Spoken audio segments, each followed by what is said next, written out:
Check. Radio check. Mic check. 1, 2, 3.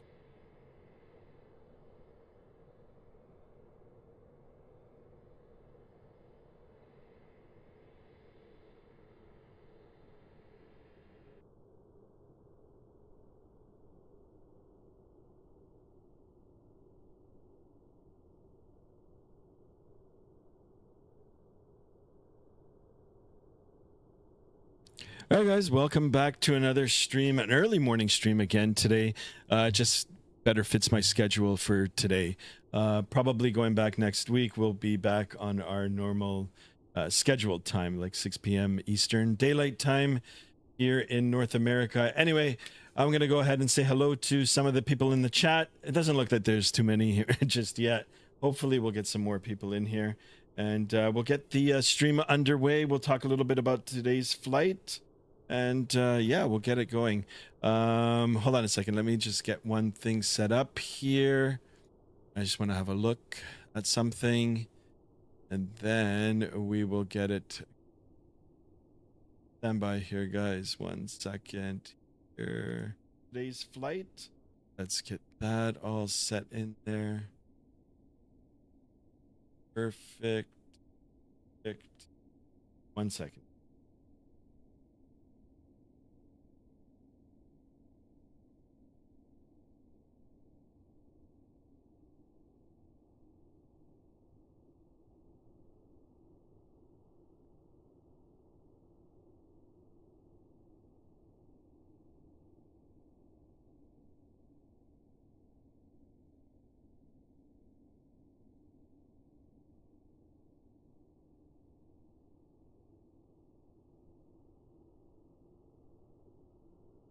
Anyhow.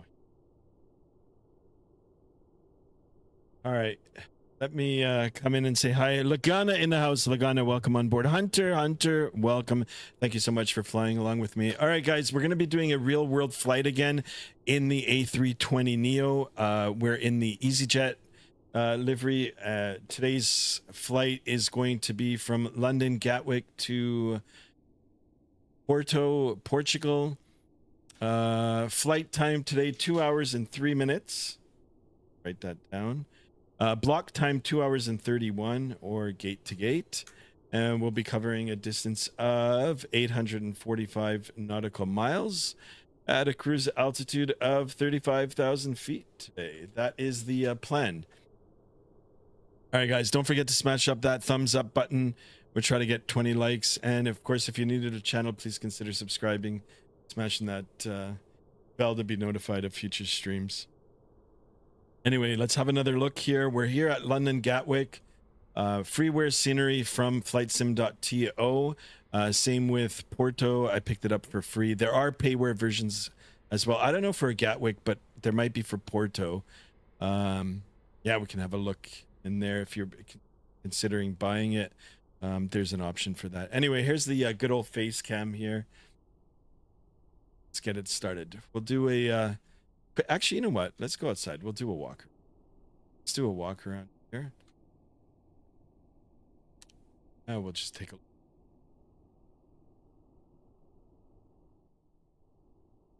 I am on Vatsim. There are controllers on. So we might have some radar cover. Or we might have people that we're going to... Holy smokes. I'm still sleeping, guys. Anyway, let's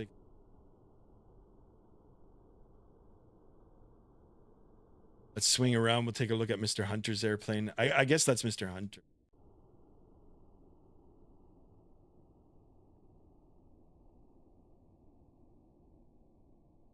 Tail of the aircraft. Here's the APU. Straight down the barrel. Butt of the aircraft.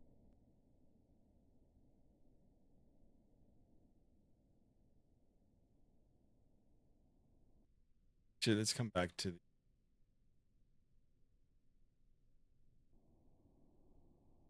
I'm not sure why the fan blades spin so much. Check that out. I didn't know. Look, there's people up on the top there. That's cool. This is freeware scenery, by the way, guys. Freeware from Flight Sim. Big shout out to the developers. Check that out. stream of pass. Yeah, that's you. There it is. Lori. Very nice. Glad we can't climb up the stairs. I'd love to get into the aircraft from the.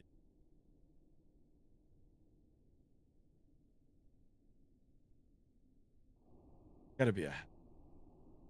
I just. All right. Anyway, let's jump aboard. Let me jump inside the aircraft. I don't know why I can't get chat.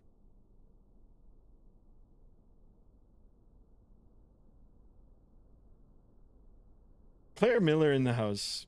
Welcome on board. Welcome. All right, there's 11 people actually watching from the vertical stream. So I do apologize if I don't respond to the messages. I've got two different chats going, so I do apologize. But I do appreciate you guys being in here. Hopefully, you know, if you're tuning in for the first time, you'll consider subscribing to the channel. We're going to try to get up to 1,200. Sorry, 1,000. Yeah, 1,200 subs for today. All right, look at that. Look at the people up on the bridge there. I didn't notice that before. Anyway, all right, let's go ahead and jump in the aircraft. First things first, we're here cold and dark. But before we do anything, we're going to take a look at the electronic flight bag and to see if there's any discrepancies with the aircraft, like in terms of maintenance issues and everything. Always when you get when you get into the aircraft, whether you're flying GA, you know, or commercially here, you've got to take a look and see what's exactly wrong with the aircraft. Sometimes, you know, you'll get the aircraft with things that are unserviceable. They are written down. You've got to acknowledge them, and then you've got to make a decision whether, you know, the aircraft is airworthy to fly. There are minimum equipment lists, but once you go through your training, you'll understand. You'll get familiar with you know, what is the minimum equipment required to fly. But anyway, so it is actually featured here in the electronic flight bag. All you do is go to the technical log, and then we'll see if there's any problems with it. So there aren't any major defects, but there are some minor ones. And, you know, I like to fix them before I fly. You know, in some cases, it's good to fly without, you know, like, you know, with them still being out of service, unless it's a major issue. If it's a major issue, then it'll affect the, you know, the flight, or you'll have annunciators showing up and everything. So Hunter says an inaugural flight of the 737 MAX 8. Nice. All right, so anyway, let's have a look here. Let's take a look at these. Oven circuit breakers open. They trip, not attempted. I'm going to go ahead and fix that. And then we've got a cabin emergency lighting strip in poor condition. You know what? Let's go ahead and fix that too. So that all looks good. Now we can come back to the connection page here, and we'll come up to the overhead and we'll get things started. So how am I sounding, guys? Can you guys hear me okay? Is everything good? All right, so let's go ahead. Bat 1, Bat 2 on. We'll go ahead and get the external power on. We'll get our ADIRs now in a line. 1, 2, 3 in a line. Ground control, crew supply, oxygen, left, center, right, fuel pumps on. We'll get the beacon light on, seatbelt, no electronics, and arm the emergency exits. So I'm going to go ahead and start up that APU. 3, 2, 1. We'll get that all started, and we'll wait for things to come to life in here. You sound tired, or you just woke up?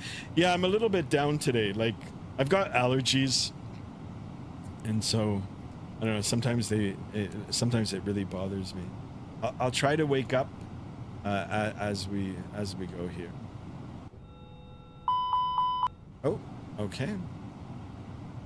All right, let's come back over to the electronic flight bag. Let's have a look at our briefing. All right, we're going to be taking data from here and putting it into the computer. And as you guys can see, the variant that I'm using right now has the new radios in it. So I can't remember if I did anything inside the MIG-DO to bring them up, or if it's just relevant to the you know, the variant of aircraft that you're flying. Anyway, we've got them. I got them on board today. They do look sweet. It is a little different, but it'll do the same thing. All right, perfect. That looks good for now. We'll come down now to the MICDO here, or MACDO as I like to call it, and we'll start getting it programmed here. So first things first, we're going to go to the ATSU AOC menu, and then we're going to go to the init page, which is right up on the top, and then we're going to init data request, and we're going to click that. It is queued. Our flight number is in there. That doesn't look right. U211, the heck? Or is that a Z? Interesting. Anyway, it's in here. Initialization received. Oh, now we can go over to the init page. And let's see if our IRS is in it. Yeah, that all looks good. And now let's go ahead and start loading up the aircraft. I'm not going to use the GSX. I'm just going to do everything manually. There is an option here to integrate it with the GSX, but you've got to wait. Yeah, you've got to wait for things to, you know, to be completed, right? With the GSX Pro. The only thing that I'm using GSX Pro for right now is the push and start. Maybe in the future we'll integrate it in here. It'll just take some more time. It'll take some more time to get everything ready. A Mexican aviator in the house. Welcome on board. Isn't that the radio panel from the A350 and the A380 as asking Hunter? I'm not sure. I can't remember. Anyway, first things first, let's go ahead and get our fuel on board here. Right now, total in the tanks, we've got 2,613 kilograms. I'm going to go ahead and just cross-reference our actual sim brief papers here, and we'll take a look at the fuel. So fuel for today's flight is asking for 11,175 kilograms. Let's go ahead and do 11,300. We'll just take a little bit extra with it. Go ahead and get that in there. That looks good. Now let's go and take a look at our passengers. Let's see how much passengers we're going to take. We'll come down here. 157 on the passengers. So we're going to return. Make sure that we've got the FOB fuel on board, 11,300 kilograms. That looks good. Oops. And then we're going to go now over to the payload. Let me take a look at the zero fuel weight. Zero fuel weight 65. So it's not a lot more that we're going to be putting in here, but anyway, let's try to get all the passengers on board. So 69. Let's get that in there. Actually, you know what? We're going to go a little bit. 94. Let's do 70 in the back.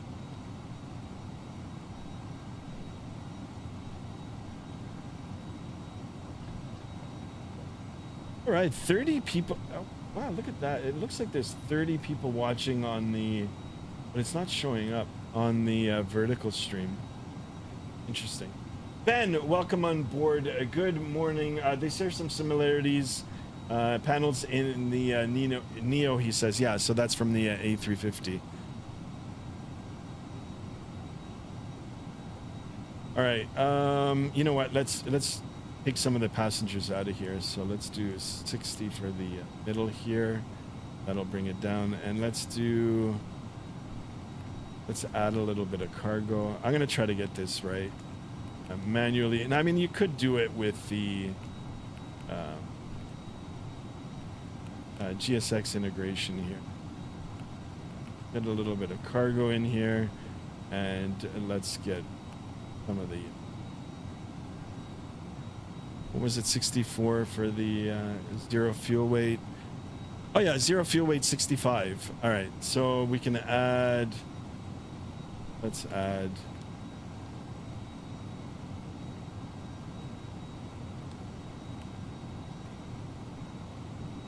there. All right, I'm happy with that. All right, we'll go back now over to the init page here. We'll go to the next page, and because I've done it instantly now, we can just go ahead and click the button and it'll automatically populate. So 64.5 for the zero fuel weight and the zero fuel weight CG 21.2, and then our block fuel was 11.3. It might be a little bit less now because we're running the GPU, or sorry, the APU, but anyway, we've got it in. Very important to get your weights in, because that does all your you know, your predictions for the flight route. All right, now we can go over to the flight plan page, and let me see if we've got ATIS on board. ATIS on board. Yeah, let's have a listen to the ATIS. So 36525. 136.525. We'll go ahead and click it over. Declare missions Gatwick delivery is closed.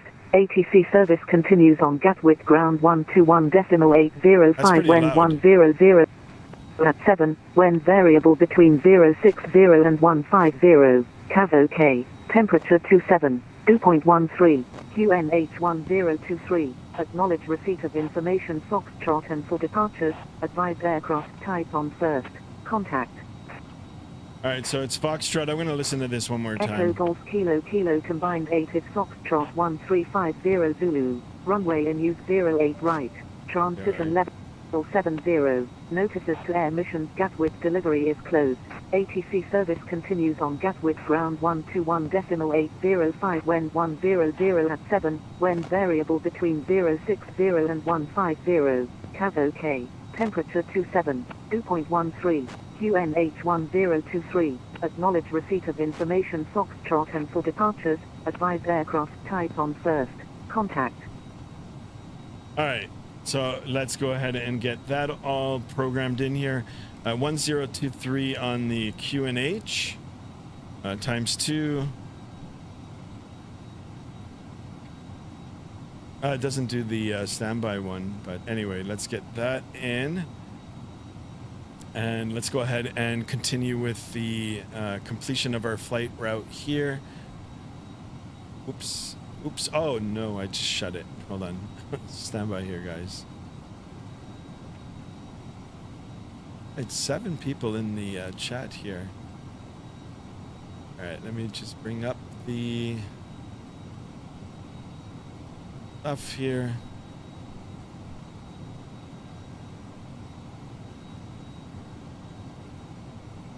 All right, traffic right can have a look at it together. Taking off runway 08 right, Gatwick traffic. Gatwick traffic after takeoff. I guess you know, we've only got the ground controller on, so once they get ready to take off, then it goes back over to Unicom. So anyway, here's our departure, 08 right via the Inver 1 Zulu. I'm gonna write that down. Inver 1 Zulu. This is what we're gonna be programming into the flight management system, or the MECDU. So we're gonna come over now, departure 08 right, and then it's via the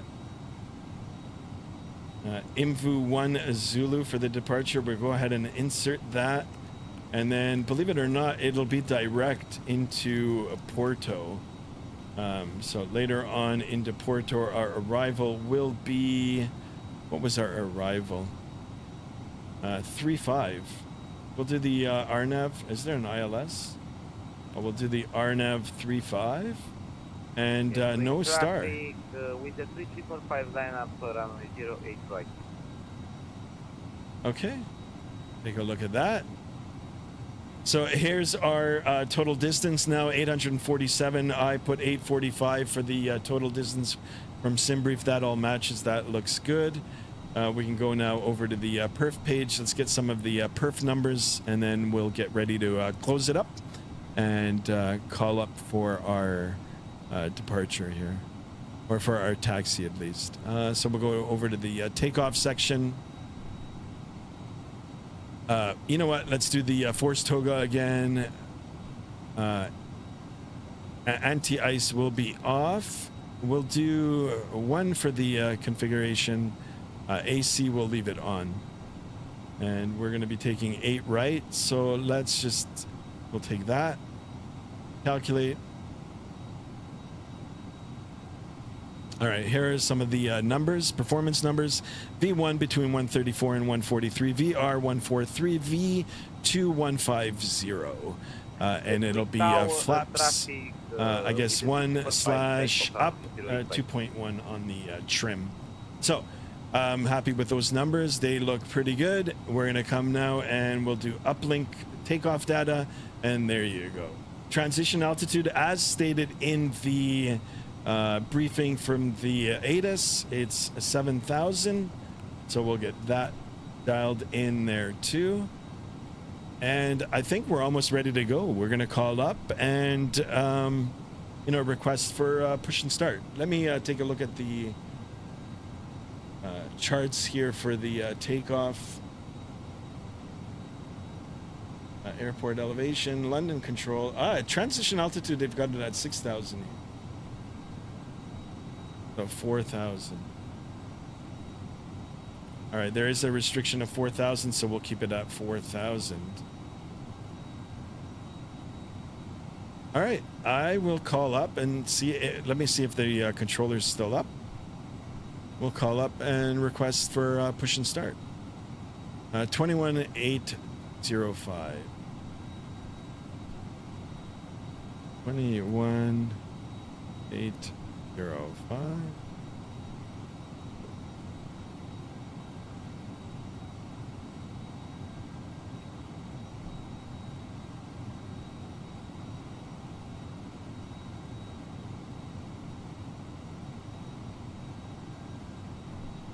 Gatwick ground, good afternoon. Easy 1159 with you. Stand 554 with information Foxtrot. A321 Neo, we're ready for push and start. Easy 1159 Gatwick ground, hello. You need a clearance before you push, it'll be via PDC. Okay, Roger, forgot about that. Standing by for PDC.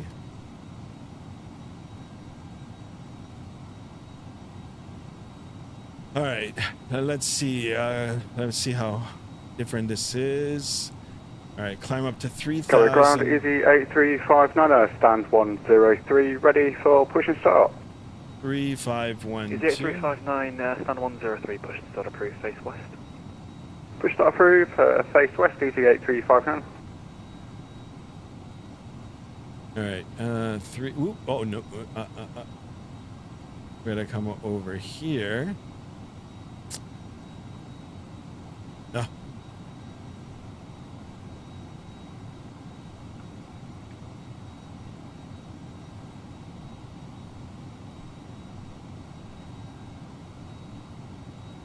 All right, so let's come over here.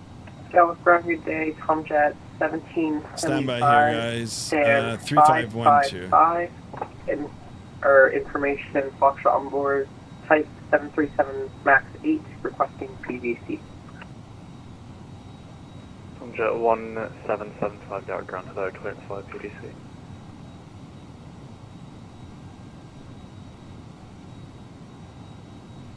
Oh, I can't get the mode C now. Oh, hold on. TA, all right. Let me see now if it's up there. It doesn't show. Standby.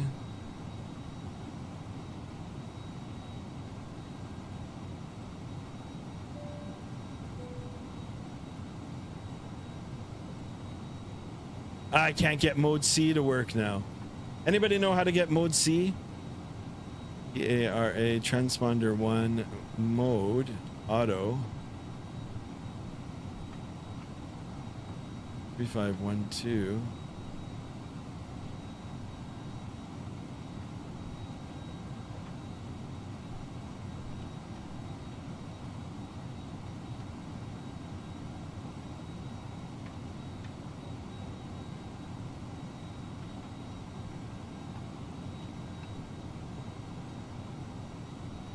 Have you tried the PA thing? Yeah, the PA thing is here. It works. I I mean, it gives you announcements, right? But I don't know if there's anything else. Does anybody know how to do? Yeah, I did, Merc. I tried, and it's not even working on that. Usually, I just click it on that. It's not even allowing me. Transponder 1, transponder 2, ATC mode, ident, on, off, altitude, nope, on, squawk, transponder 1, TARA, no, interesting. Should work.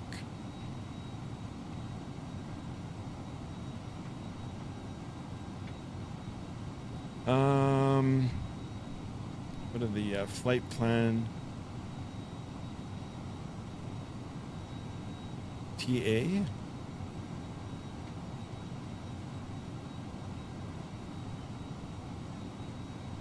Oh wait, normal.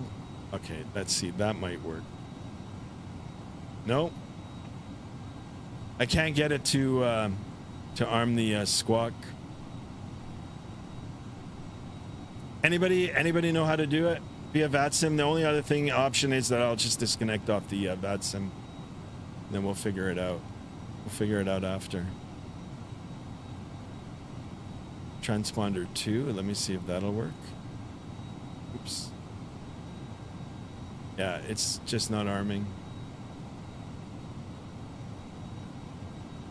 All right, it's a shame, but you know what? I'm not going to fiddle around with it. I don't want to spend the whole day here and trying to do this. I'm just going to disconnect off the Vatsim. We're going to get it going. If I can figure it out, then on the next flight, we'll be back on Vatsim. Well, it's set to auto. Yeah, well, I know. But on Vatsim, you've got a squawk mode Charlie on the gate, right? So they've got to see. So anyway, I'll come back to it. I'll come back to it. It's unfortunate that I can't get it to work. I'm on the right page. It is on transponder. TARA is the mode. I mean, standby, auto, norm, ident. It's all on. Maybe it's not detecting you on the taxiway. I'm not sure. Anyway, you know what? We're going to get it all closed up now. And let's get started. At least my performance will be a little better now with not being on Vatsim. All right, so let's go back over to the connections here. Come up to the top. Let's make sure that the APU bleed is on. And we're going to go ahead and get rid of the GPU. I can't remember what that's called, but the chocks as well. Hear the doors closing now. And let's go ahead and prepare for push and start.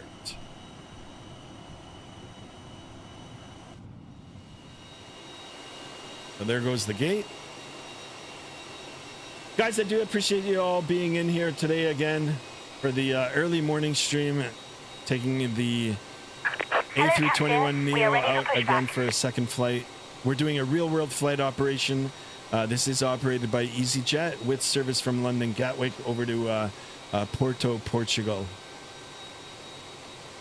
If you want particulars for today's flight or any other flight, two third-party apps that I use or websites, Flight Radar 24 or Flight Aware. So you can hear them on the outside, but you can't hear them on the inside, the GSX. I wonder if there's a setting for that.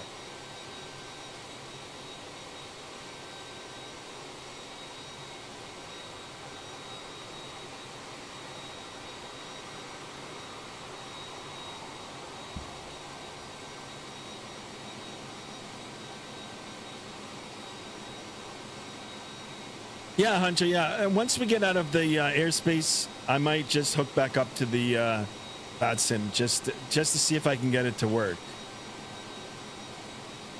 Oh, look at this. The door's open now.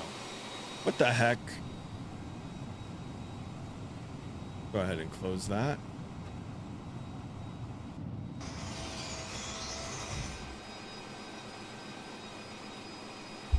There's the door closing.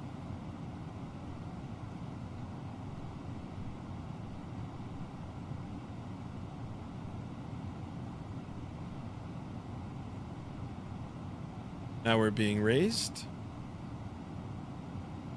How many people do we have? 14 people watching already. Right.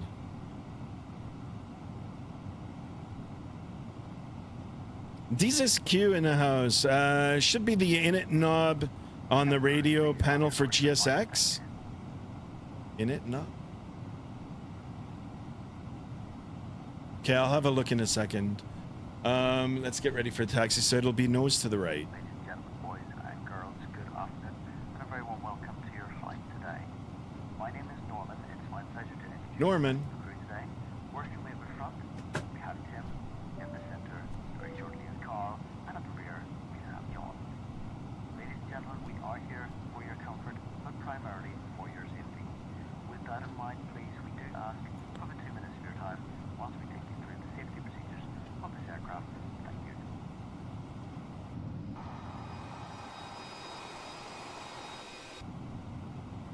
Ladies and gentlemen. All right, we're clear to start. Let's go ahead up to the overhead panel, make sure that the APU bleed is on. We'll come over to the center pedestal, ignition to the start position. We'll make sure that the engine instruments or the parameters here are showing on the EFIS.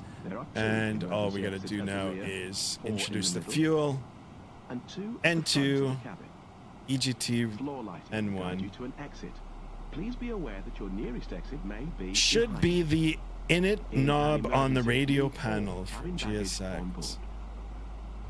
Your seatbelt is fastened, adjusted, and released as shown. It must be fastened when the seatbelt signs are on, and we recommend that you keep it fastened at all times. Interesting. If the air supply fails, masks will drop from above you. Pull a mask towards you to Oh, maybe I had to do something in Put a here. mask over your nose and mouth. Normal, Hold the TARA. strap. Pull on each side to adjust. Interesting. Put on your I'm going to own try to mask reconnect to before landing. Vatsim once I get out of the airspace here If we land on and deck, see if I can take get life the mode jacket seat from under to your seat. work. And then for the next flight, then I'll know Fasten how to tapes do it. around your waist. Click together. Inside the aircraft. All right, good start on engine number 2. We're going to go ahead and do the same with number 1. If it fails to We'll have a inflate listen. or needs topping up, blow into the tube. There is a light and whistle You can for hear the attracting attention. barking dogs. We also carry flotation aids for children. Your tray table barking must now be dogs stowed, in the armrest aircraft. down, window blinds That's open, the and hydraulics. seatbelt fastened. We wish you a pleasant flight.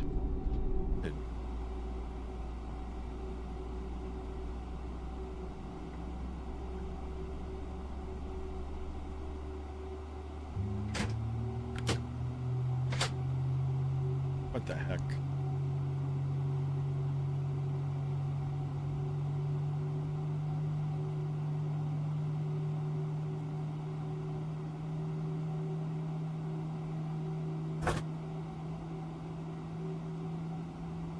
Come on, guys, let's try to get 1,200 subs for today.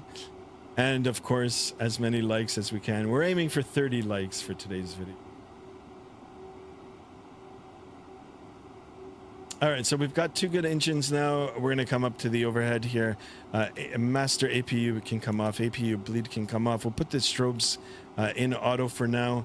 We'll come down now and get the aircraft configured for the takeoff, and then we'll just do our taxi. So auto brake set to max.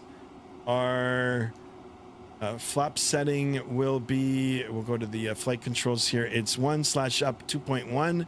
Let's go get our trim setting in here. 2.1 on the trim. Oops. Ooh, that's a little finicky. Oh, it's coming back down. Interesting. Oh, it doesn't like to get set manually. Yeah, it's coming back. Okay, anyway. I'm not sure if that's something with the binding of my joystick here, but anyway. We'll get the flaps in position 1 for the takeoff, and we'll go ahead and arm the ground spoiler here too. Perfect. That looks good. Oh, we're still hooked up. Damn it. All right. Let me get the parking brake set here so they can disconnect. Now we'll just wait for them to...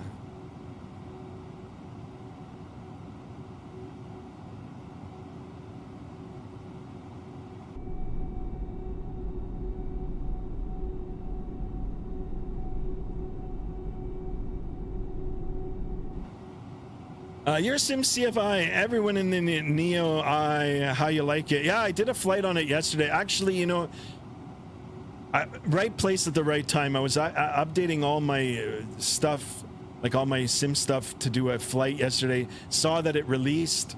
I picked it up. I was probably one of the first ones to stream it. I'm happy with it. The airplane is good. It's good. I like it. I like it. Thank you so much for tuning in, your Sim CFI. Yeah, this is the second flight that I'm doing in it. Of course, I've got the new radio panels for this flight. All right, let's make sure that we are cleared to go. There's the wave off. We can wave. We'll wait for the message here. Have a good flight. Should pop up. Maybe not. There it is. Have a good trip. Good enough. We'll make sure that they're clear. Take a look on the outside here. Clear. That all looks good. I'm going to get the takeoff configuration test. What the heck? What is that? Pitch trim disagree now. Yeah, well, it won't let me...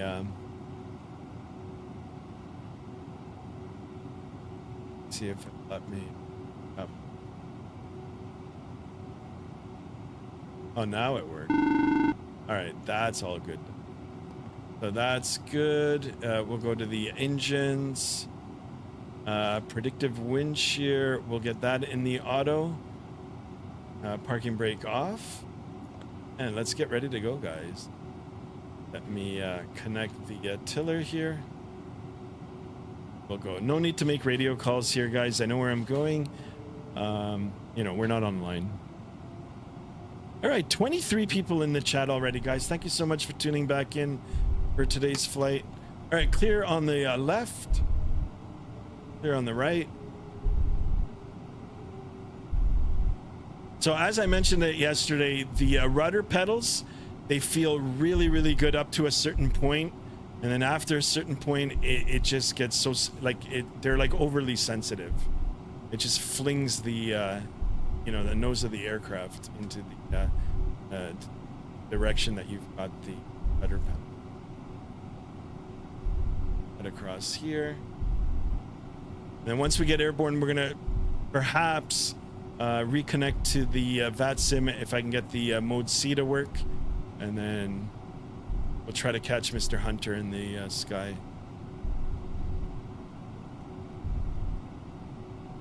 Yeah, so like I said, so I've got the SATEC rudder pedals. Once I depress them, or I push down on, you know, one side up to a certain point, it feels good, heavy, and then after a certain point, it just becomes so sensitive. Other than that, the flight controls are good.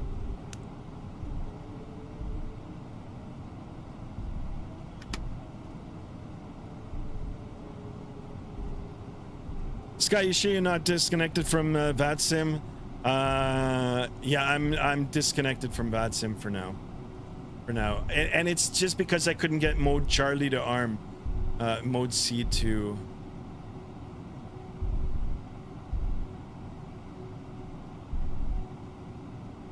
arm.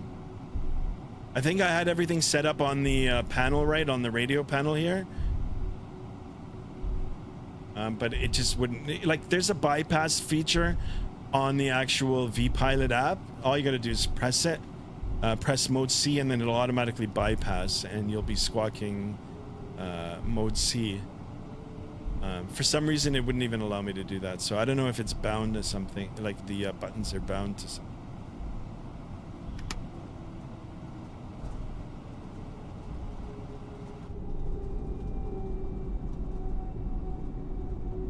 Let me turn up the sounds here for you guys. How are you guys liking the sounds? Sounds are actually really nice.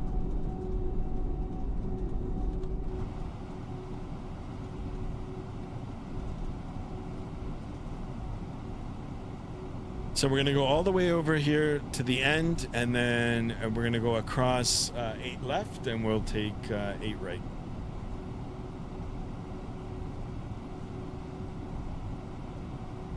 My dogs just walked in. No, Lexi. How you doing, girl?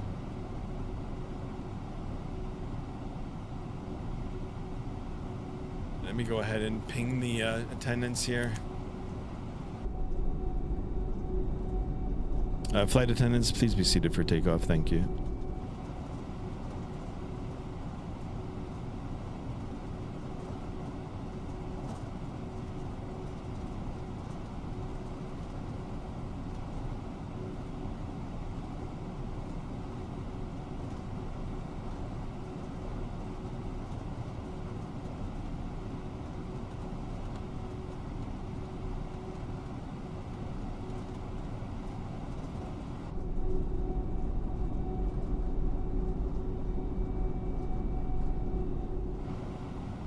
Maybe a little bit too early on the call there for the flight attendants. Mexican Avian says, bro, I haven't flown the 777 in so long. Yeah, me too.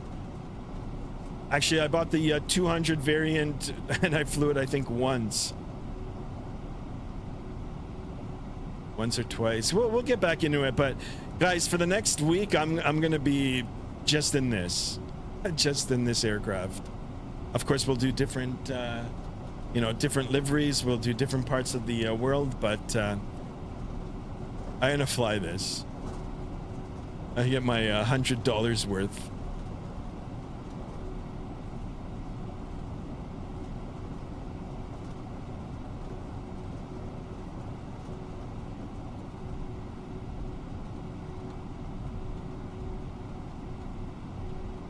It's unfortunate I couldn't get the mode Charlie to work.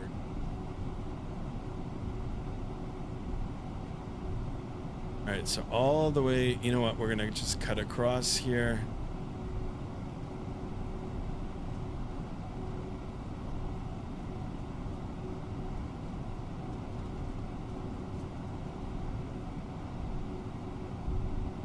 First, you'd make sure that the runways are clear. I know that there's nobody around.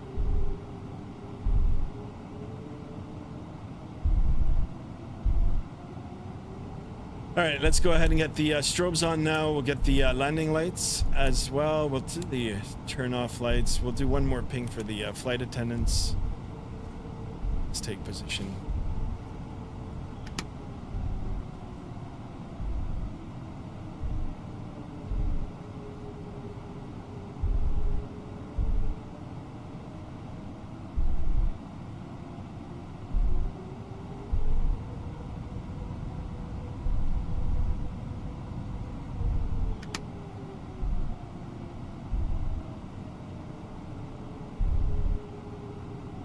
Make sure that we're all lined up here.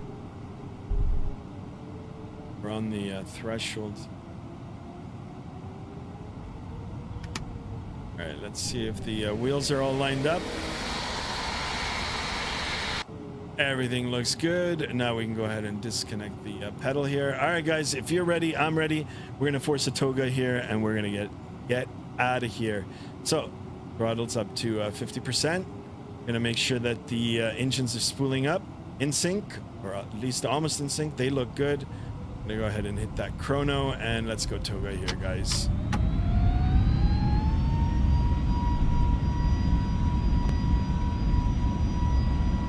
Oh, a lot of stutters here. What the heck? Big stutters there. Takeoff thrust is set. Man toga SRS runway heading. Auto thrust blue. Airspeed's alive. 100 knots. Checked.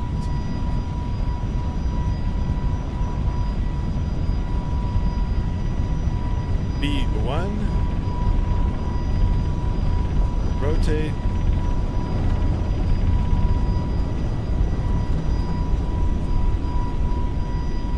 B2. Positive rate.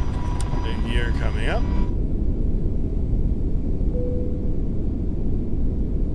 So long, Gatwick. All right, set climb thrust.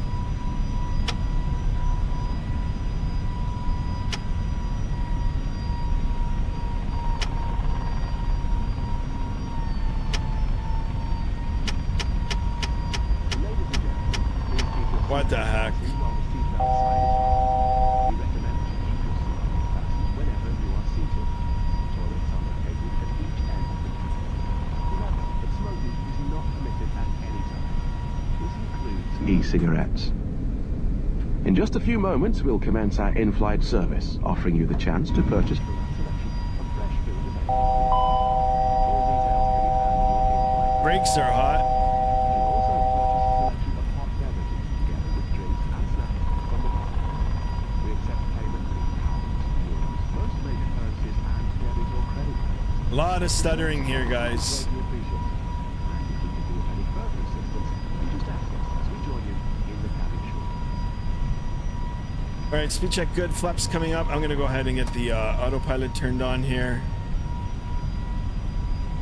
I do apologize for that, guys. Lots of game stuttering. 35 thought.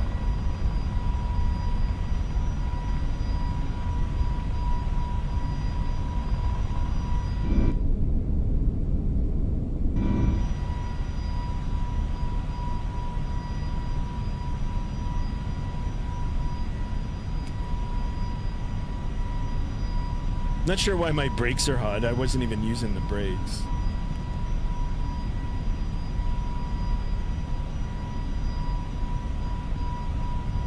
Hunter, you're airborne? Yeah, once I get out of the airspace now, let me see if the controller's still on.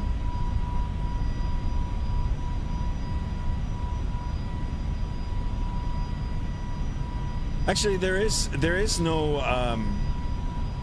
arrival. So I'm gonna try to reconnect now. All right, standard ×2 ×3. That looks good. All right, let me see if I can reconnect to the Vatsim. Andy Ivy says sometimes GSX artificially heats up the brakes. Ah, got you.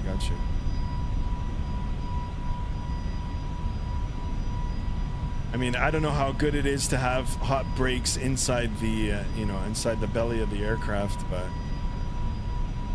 Anyway, we're flying now on pushback. Ah, I see. All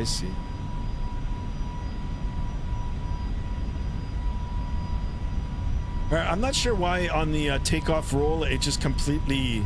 There was a big stop. Like a big stutter. I've been flying Microsoft 2024 now for a couple of weeks.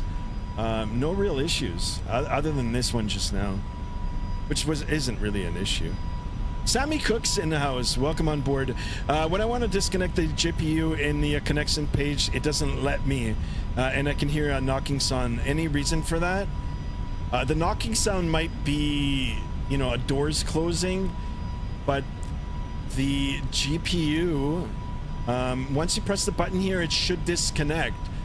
So you've got two ways that you can disconnect and manipulate the controls here in the aircraft, in terms of doors and stuff. You can do it through the electronic flight bag, or you can also do it through the McDo. So go to the menu here. There's a whole bunch of options in here. You can actually control GSX through the McDo. Now, do I like this? I mean, I'm happy that it's in here. I'd prefer to have everything over on the electronic flight bag to do things, but I'm sure you can, like there's various things you can do in here too. Let me see if I can find the page for you. Options. Yeah, see, like doors and engines and all that sort of stuff. You can disconnect it from in here. So you can try that. If it's not disconnecting, you might be bound to something else. Oh, look at this. Skymaster 2 is in here. Great name there. Great name. You're some CF aside. With slow and drop gear, then will be cool airflow. You are correct. Not one. And yeah, exactly. Yeah. I wouldn't want them in there, but I mean, here we are. We're already Well, we're all at 250 knots, but Skymaster 2, I also fly. Yeah, I don't know. Your name is awfully close to mine, so anyway.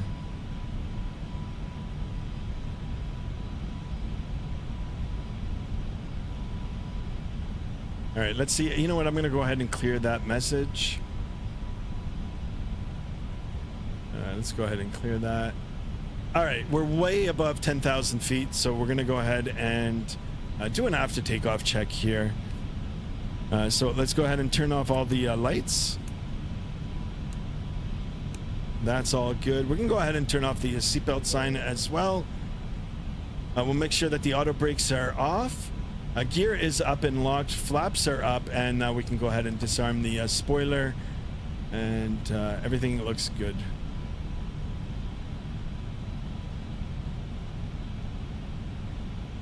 Yeah, okay, Skymaster, you go do that. Don't forget to subscribe to the channel.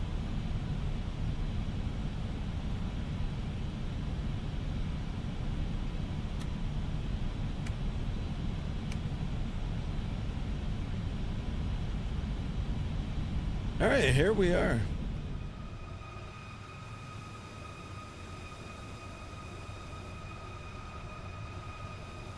Beautiful hair dryer engines. Valaliqueur in the house. Welcome on board, my friend. Hey, man, how's the flight going? Missed the takeoff. Yeah, it's going good. Second flight in the A320neo.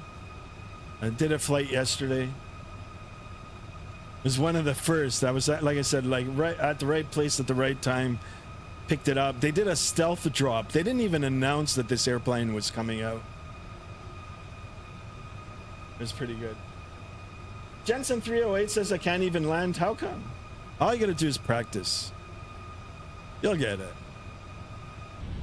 All right, back up in the aircraft here. Now, let me see if I can reconnect to the Vatsim.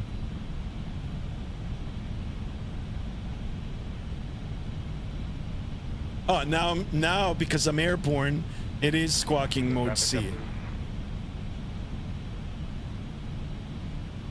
So I'm gonna disconnect again. It's not fair. I don't want to just pop up on radar there. So we're gonna fly it without the Vatsim. Hunter says you're loving the Max. Nice. Yeah, the Max now is available. The iFly Max is available now for 2024. In quote, in experimental still. I did a couple of flights in it. It's pretty good. We'll definitely be returning back to it. Speaking about the Max, PMDG just released the, or not just released, but they put on their site, on their product homepage, that the Max will be available soon. So PMDG, I think, will be dropping their Max version now in the next little bit. Will I pick it up? I don't know. I think I'll wait and see others review it, and then I'll make a decision based on that. But the iFly Max right now is really, really good. It probably set automatically when you pushed. Maybe when I got airborne. But we'll see. Yeah, maybe. Because I had transponder 1 on, TARA, ATC mode auto. There should be like an on.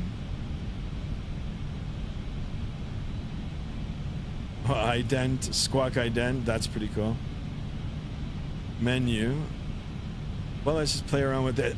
Maybe this was it. Radio nav? No, that's radio nav.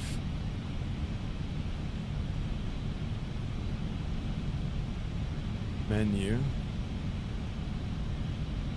Squawk. Maybe that's where I have to do it.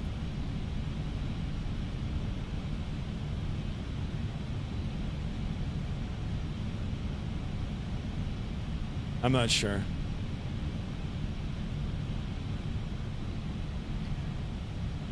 ATC mode would be the mode C. Yes. Yeah, it's also on the V-Pilot app. So right beside Connect, it's like plain as day there. It says mode C. usually if you can't figure it out, all you got to do is press that, and as far as Vatsim's concerned, you'll be picked up on their radar. But for some reason, it wouldn't allow me to pick it up.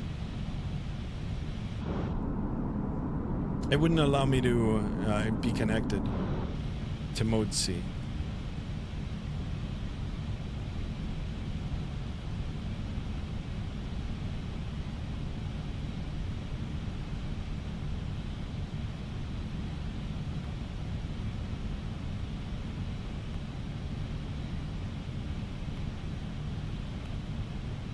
Okay, here we are. Climbing up to flight level 350 for today's flight. Flight time today, 2 hours and 3 minutes. Gate to gate or block time, 2 hours and 31 minutes. We are heading southwest towards Porto in Portugal. Northern part of Portugal, mainland Portugal. It is a real world flight. It is operated by EasyJet. If you want the particulars, Flight Aware or Flight Radar 24. It'll give you the particulars for this route or any other route that you might be interested in, and all the various carriers and their timetables, all packed into one place, one-stop shop for all your inquiries. Hunter says weird. Yeah, I'll figure it out. I didn't have that problem with the aircraft that I was flying yesterday with the older radio panels. So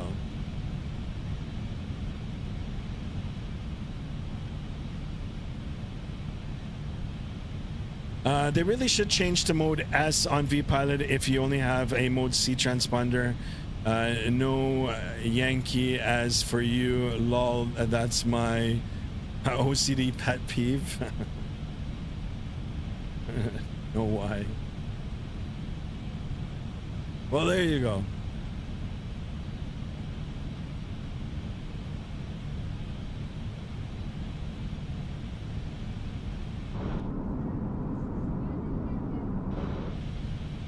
All right, once we get up to our cruise altitude, we're going to do another cabin tour. Actually, you know, I was testing a little bit after the stream yesterday, and I loaded up another aircraft, and then I did a walk through that, and the cabin actually wasn't that bad. I was a little harsh on the original review, saying that the aircraft was great, but the cabin was just not good at all.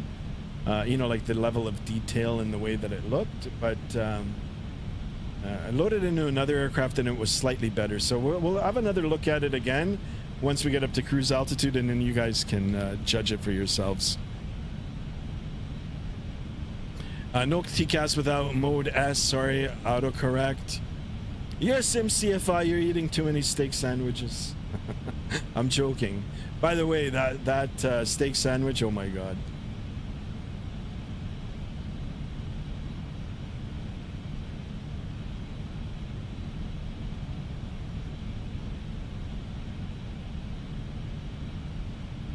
Guys, we're only at 16 likes. Let's try to get at least 20 likes in today's stream. And as many subs. I'm trying to get 1,200 on the subs today. Can we do it? Am I a little too optimistic? This will be the only stream for today, guys. But I will be back over the weekend, and then probably back on the regular times for next week.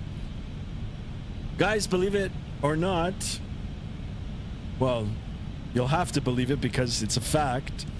I think today is the first day of summer. I think tonight is the first day of summer. Now, is it summer solstice or summer equinox? Here's a question for you guys. Dun dun dun. Longest day of the year, today.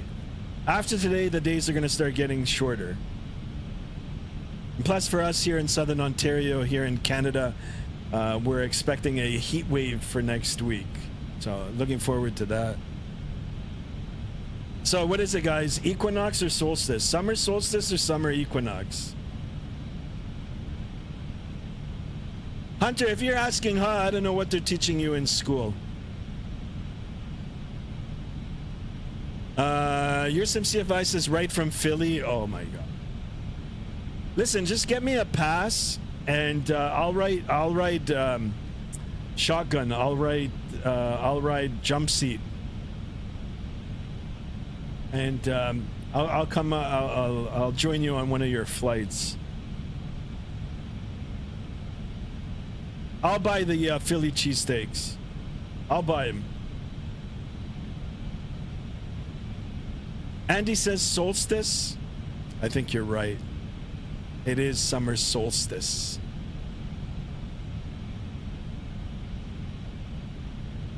First day of summer for us here in the northern hemisphere, guys. For people living south of the equator, it's opposite. So we're going into summer and they're going into winter, I guess. Does that make sense? That doesn't make sense, but I think I'm right.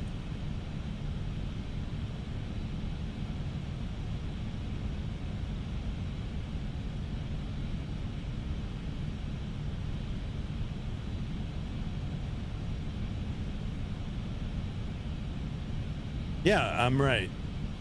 So we're going into summer, and you know, for my Australian friends and relatives in the southern hemisphere in Australia, they're going into winter, and I don't feel bad for them because the winters are nothing like here.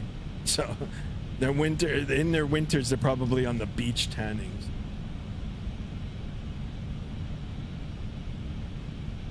Yeah, I wish I would have bought so many. Okay, well, just get me a sim ride then. An actual sim ride. Okay, I'll take a buddy pass.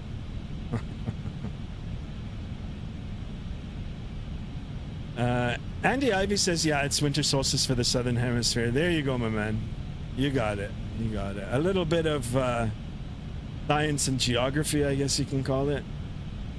Hunter is asking, what? Huh? I don't know. I don't know what they're teaching the kids in the schools these days. Hunter, what are they teaching you in school?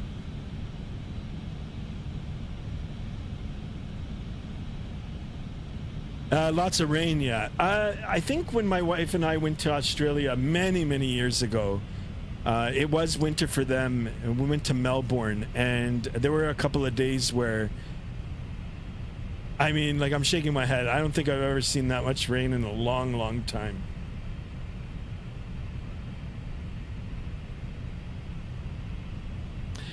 Winter is better than summer. No one can deny. Merc, I'm gonna have to agree with you. I mean, I do like summer and everything, but winter's a little better, especially if you've got allergies. In my case, I'm allergic to grass, and I'll tell you, it's rough sometimes. Guys, look at this, 20 people in the chat, and it looks like 40 on the vertical stream here. Guys, let's show some more love, get some more likes in today's stream. I am streaming vertically if you guys want to check it out, or if you're on your mobile device, you know, it might look a little better there on the vertical format. Anyhow, you can check it out on both the horizontal and the vertical. I'm just looking over at the other, I've got like another electronic device here that I can look at the other chat. Hunter says math, science, language, French, history, geography, and gym. Well, that sounds like a pretty full schedule, but maybe you're not at that part now where they teach you about the summer solstice and the equinoxes. Have you heard of the equinox there?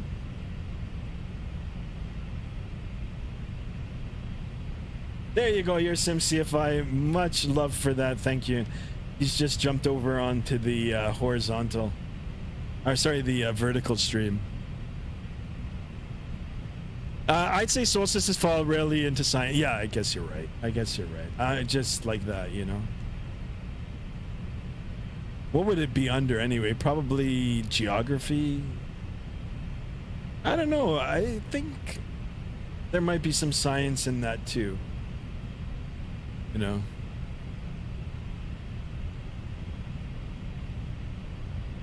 I don't know where I learned it. I mean, I definitely learned it in school, but I can't remember what class. Yeah, probably geography. And regardless, anyway, it is officially tonight the first day of summer here in Canada.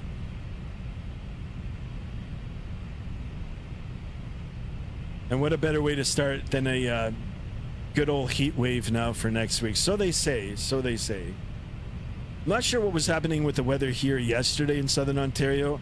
The winds were blowing, like, I'd say close to 100 kilometers an hour.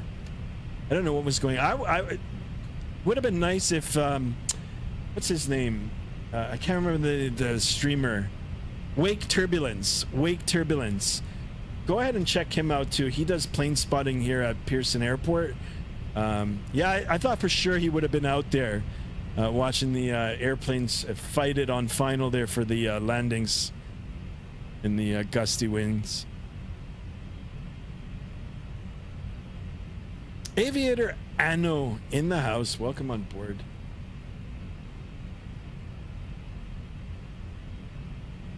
All right, here we are, level at flight level 350. I'm going to go ahead and do a walk tour here. We're going to leave the flight deck. We're going to see if we can make our way to the end of the airplane, and we'll take a look at the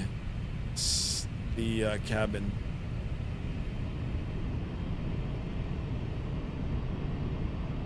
So I mean, like this, you know, the galley is kind of like two-dimensional. It's not really, I'm not really impressed with it, but when you step into the cabin now, I think it's a little more polished. It's still not the greatest, and by any means not anywhere near the iFly cabin or even the Phoenix. The Phoenix does a good job here, but it's not bad. I mean, it'd be cool if there was more detail in it, you know, like you can see the seat numbers and all the placards. Anyway, for some reason I can't walk down the aisle. I'm just gonna have to go through the seats here. I don't know why it gets stuck. But the positive thing is, guys, that there is a cabin. On the other one, on the CEO version, the ones that first originally came out, the only way to access the cabin was through the drone.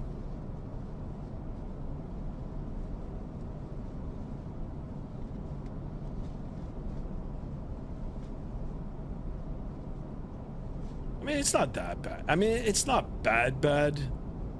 Probably on par with, well, this doesn't look good at all. No, even the PMDG 737, which I'm not a big fan of, the interior is better than that. I mean, look at this. Like, it's just, maybe they'll, you know, they'll bring this up in the next update. This probably wouldn't be too hard for them to up. But in terms of the way the aircraft flies and the you know, system depth, it's really, really good. I really like it. Again, with the stutters here. Oh, a lot of stutters. Damn it.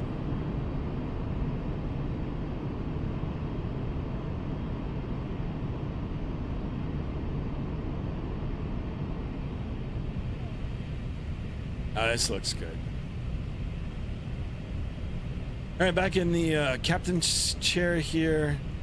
We'll go ahead and fermer le door. That's my French there. Sorry for the butchering of the French.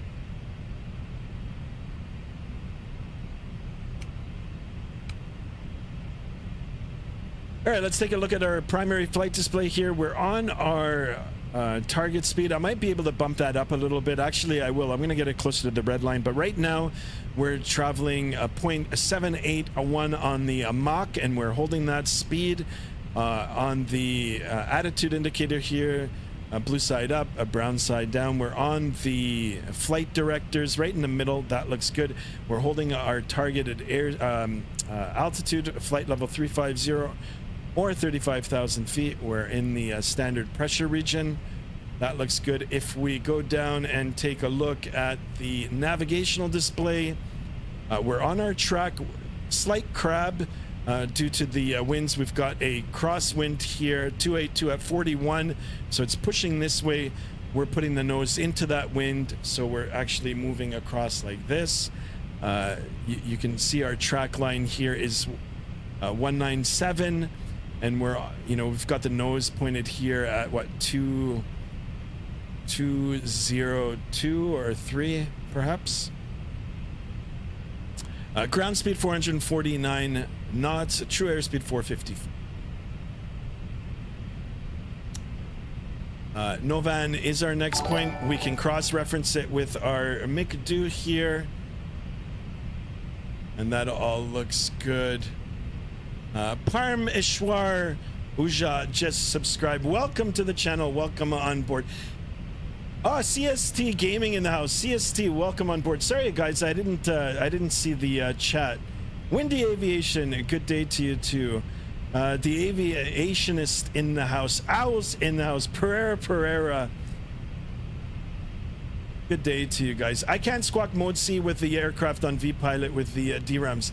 So, the other CST Gaming. The other, the first flight that I did, I had the older radio panels. I had no problem with it. On this one, I don't know if I changed something in the McDo to allow for this panel. I think it was just the variant of the aircraft that I'm in that allows you to have the panel here. I couldn't do it. I can't get the squawk. V-Pilot 2 has the option, of course, to just click the button, and it didn't do it. It just kept on disconnecting from it. So I'm not sure. Yeah, I had it on transponder 1, TCAS mode TARA. This might have something to do with it, that it is an auto. Usually you keep it on standby until the wheels leave the ground, and then it'll go on. So I don't know if there's a way that we can bypass that.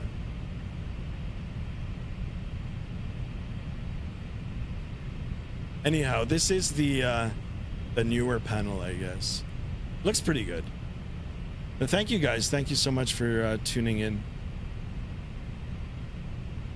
Hunter says my autopilot turned off, and I have a warning says instrument switch. I'm not sure what that is.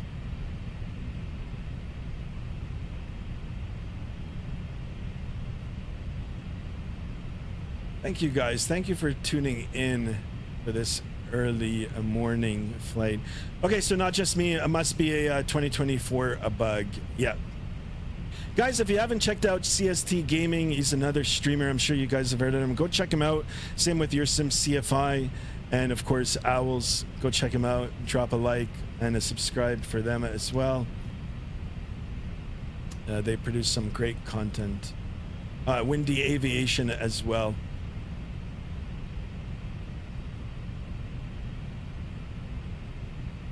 Yeah, it's unfortunate. I mean, I wanted to fly on Vatsim today.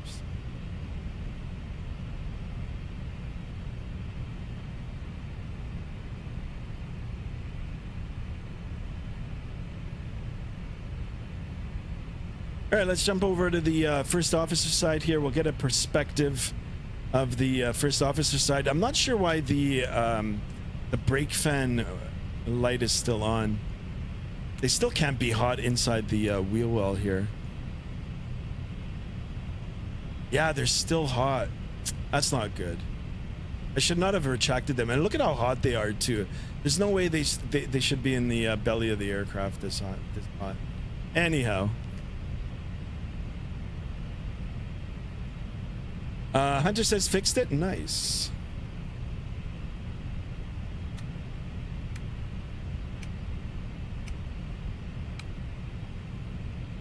But see, CST Gaming, when I got airborne, I tried reconnecting the Vatsim, and then everything was good. I was on mode C, so I'm not sure if there's a way that we can bypass that. Is menu nav? That's radio nav. I don't know. That all looks good.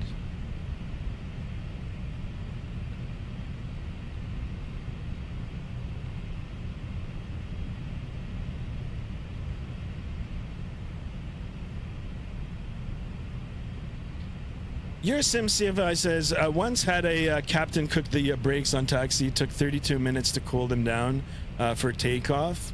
I can imagine. I know some people that ride the brakes even on the Cessnas. Don't ride the brakes. Heels on the floor, guys. Heels on the floor.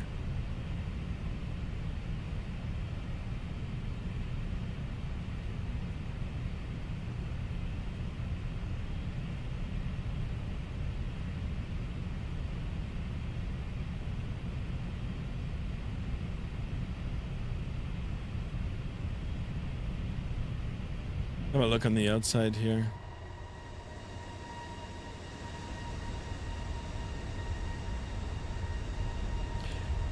It's nice. I mean, you know, 2024 has come a long way since the original release. It's a lot more stable now, but it still has its quirks. I have yet to fly this in Microsoft 2020. I'm gonna have to give a flight in that soon. Also, plane pics us under. Yeah, we'll open up the Discord in a bit, guys. If you haven't joined the Discord as well, exclamation Discord in the chat. Nightbot will send you the link, and you know, you can join that. We put some pictures in there. Usually in the cruise portions of the flight, I open it up. We take a look at the sub channels in the Discord, especially the food channel. That's my favorite, guys. We all make mistakes. You'd be surprised what you do in real life. I've got a lot of real world pilot friends. A lot. I've heard some stories. And I'll leave it at that. Kyrie in the house. Kyrie, welcome on board. Didn't know you were streaming early today. Yeah, I just thought, you know, it better fits my schedule for today. So I'm planning to go out later on tonight, enjoy the, you know, beginning of the summer, and if the weather holds, I'm going to try to hit a patio for later on today. Get on the patio here in Southern Ontario. Learjet 55C in the house. Welcome on board. Hey, is there no wind flex? You're correct. There is no wind flex. I wish there was, but I mean, in a later update they can bring it up. Like I said, this was a stealth drop. I found out about this just by pure accident yesterday. I got up yesterday morning and I thought I was going to do a stream for you know, for channel members. So I was just, usually I go through, before I do a stream, and I go through some of the various products that I own to see if there's any updates. You know, update GSX Pro daily. For those of you that do own it as well, you'll understand, you know, what I'm saying, that it does need to get updated daily.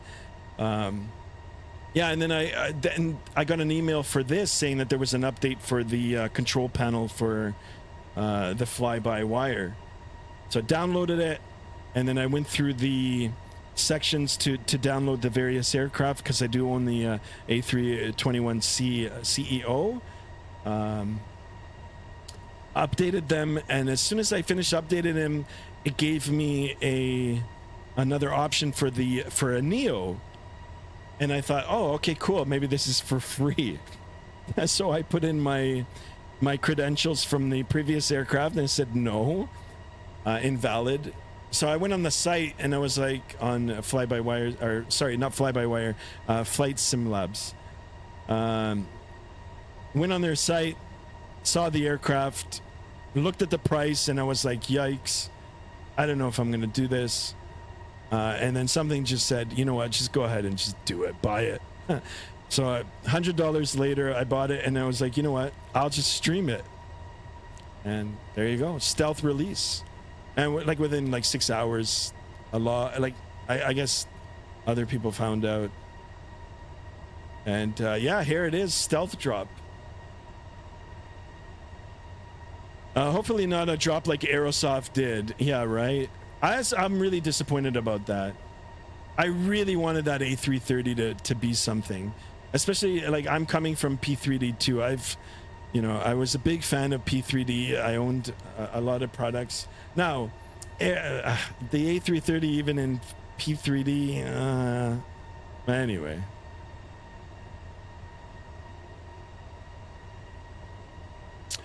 Upcoming Phoenix Hunter. Phoenix announced long ago that they were working on a Neo version. So I'm not sure when that's going to drop. It'll be good. It'll be good for sure. But let's see. I mean, this just came out now. Let's see what updates they're going to do. There is a Pratt & Whitney variant. I'm not sure when that's going to release. But I'm looking forward to that. That'll bring a whole bunch more carriers into the game. So it's good.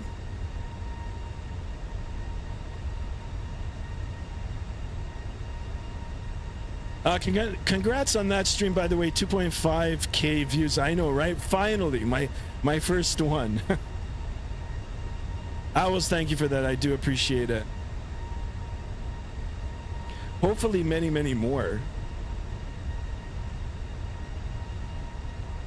Learjet 55 says Phoenix A320 Neo. Yes, that's correct. Yeah, they are working on it.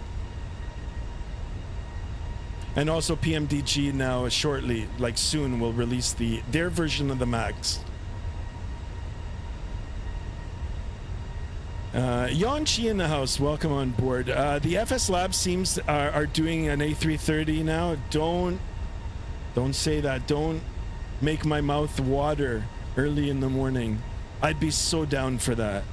I don't care who releases it, as long as it's a good aircraft. I'd be so down for that. All right, back in the aircraft here. Let's take a look at. I was gonna bump up the speed here. Let's see if we can increase the Mach just a little bit more, and listen to those engines rev up. And let's see if we can shave off a few minutes of our time today. Guys, flight time for today, air time 2 hours and 3 minutes, block time or gate to gate 2 hours and 31 minutes. We are covering a distance of 845 nautical miles. That is the complete journey route distance at a cruise altitude of flight level 350 or 35,000 feet. If we look at the MACD, we're 580 nautical miles remaining. So do the math. Quick math in your head if you can do it, and you can subtract that from the total distance, and it'll give you the time that we've covered, or sorry, the distance that we've covered already. Learjet 55 says A330 would be nice, but really nice A340 300 or 600 would be a match. I mean, it'd be cool, but how many A340s are still in service right now? I think Lufthansa is one of the last carriers that's using it, and I heard that they're ready to retire them now soon. I think sometime in 2026. Still, I mean, I wouldn't mind having one, yeah. If you're going to do the A330, might as well do an A340 variant as well. Merck says, geez, $100 is a lot. The 737-500 costs $5 more. Yeah, I don't know about that. I don't know about buying that plane outright. I've seen other streamers stream it. Maybe in the near future I'll rent it out for a month, and we'll have a look. We'll have a look and see. Now, the thing with this aircraft, guys, the Flight Sim Labs, that there's a lot of system depth. All right, there's just a lot. If you want more immersion, or if you want to know more systems, or if you're going to be, in the future flying a real Airbus A320, then this might offer up a little more realism. I'm not a real A320 pilot, but I do know that there's a more complexity with the systems than the Phoenix. So yeah, I mean, if you're looking for something like that, then this might be a good match for you. Now here in Canada, I mean, our dollar is not the greatest. It has jumped a few cents in the last couple of months, but yeah, it is what it is. $100, $100. Hunter says, I think Air Canada operated the A340 a long time ago. Yes, they did. Yeah.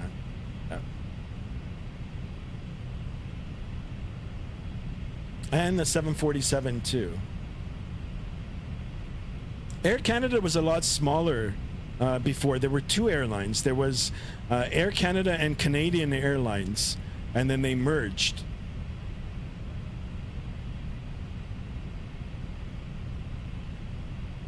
Yonchi says, I'm now still using P3D version 5.4. Lol. It's not bad. You know, the clouds in P3D, I mean, it's been a few months now since I've you know, jumped back into P3D, but I do have it on the PC. The clouds in P3D are like nothing to scoff at. They're good. They look really, really good.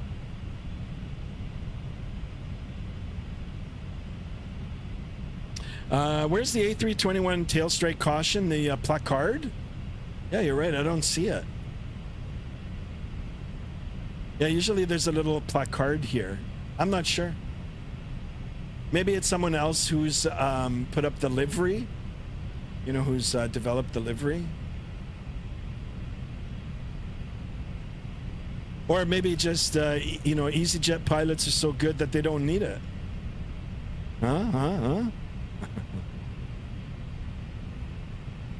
Leo just says, yeah, you're right.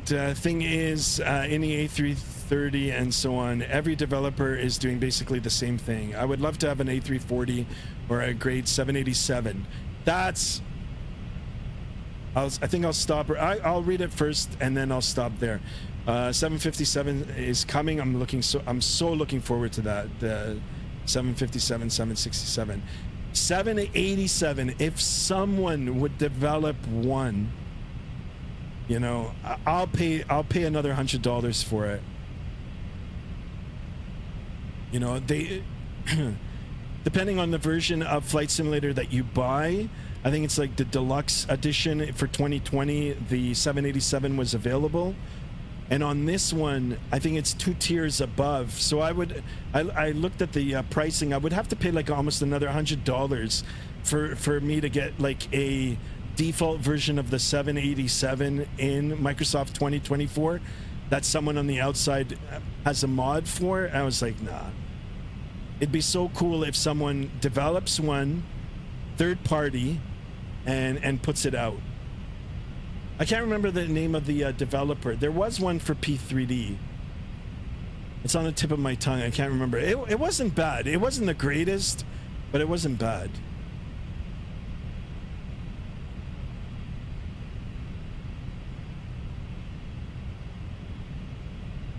The MEL section looks cool in that bird too. Yes. Merck says to think P3D was a computer for FSX was crazy, especially with the volumetric clouds in that year. Whatever they did near the end there, I mean, as the PCs got better, and you know, P3D got easier to run, because back in the day, guys, I don't know, I've been simming for a long time, and you know, the hardware barely could keep up with you know, with the sim.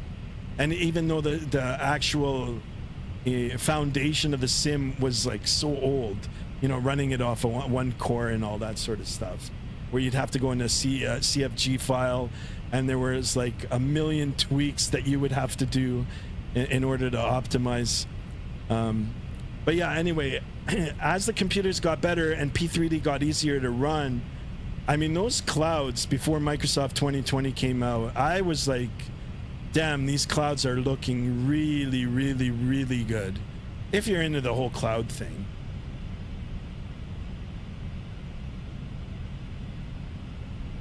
One day, you got to stream P3D? Yeah, I could try. Merck says, Sky, don't worry, PMTG is making the 787. Are they? Oh, I didn't even know.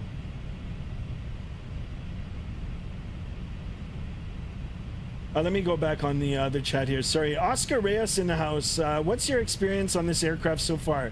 Is it too early to buy? Just join this stream. No, so this is just another variant of the CEO that's been out for a while, the A321 CEO version. You know, the engines are different.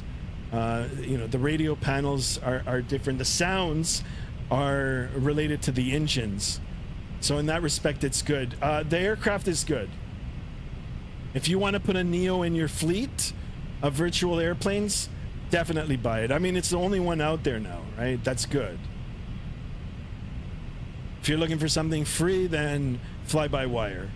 Can't go wrong with fly-by-wire.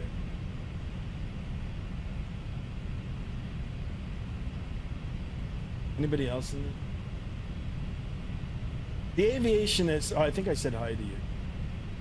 Welcome on board. Sorry, guys. I got 2 chat windows opened up.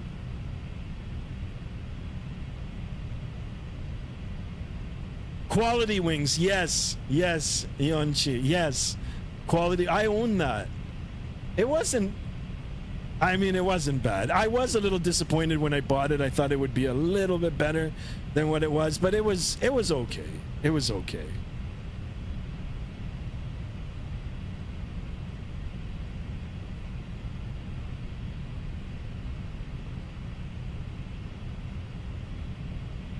A P3D was bad. To run it, yes. I mean, I was happy when I could get a stable 20 frames on 20 FPS. Running it was bad, but if you could get it, like if you try running it now, I don't know what PC you're on right now, but you'd be surprised. Like you could get it running pretty good.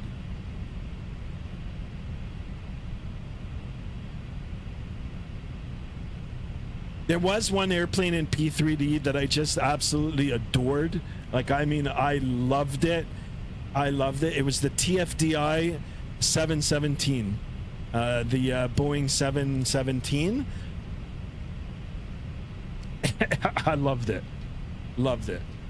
I had that too. I wish they would bring that to Flight Sim, to Microsoft.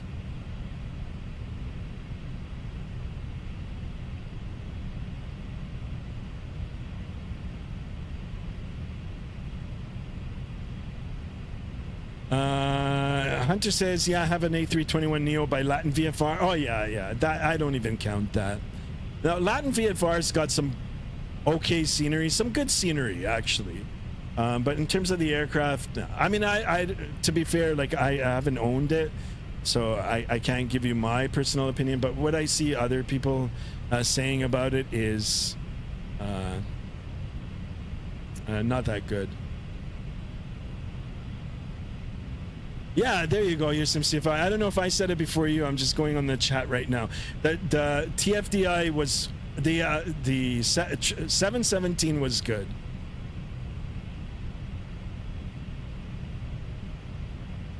Yeah. So you've been at it for a while now too.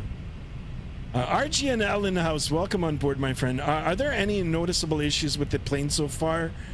No. The airplane is good. It sounds good. It feels good. The only thing that I have noticed is the rudder pedals. So I'm on the old Satec rudder pedals. I've had these for, I'd say, 10 years plus. So when you depress the rudder pedal, it feels heavy to a certain point because I'm using the rudder pedal to control nose steering. This is all ground taxiing, guys. The rudder pedals feel good in the air, but for the ground steering, once you go beyond a certain point of deflection, it becomes really sensitive and it swings the nose in the direction of the rudder input, like really fast. Other than that, no, it's good. It's good. Now, of course, I am on Microsoft 2024, and you know it goes with with its occasional 5-second stutters every now and then. But the aircraft itself, I don't see anything wrong with it yet. It's good. Yonchi says, I just flew it yesterday from China to Atlanta. Super good. Nice. You flew the 717 that far? Or the 747? Your SimCFI says, I don't think my 4080 could take FSX. You know, you might have a point, actually. You might have a point.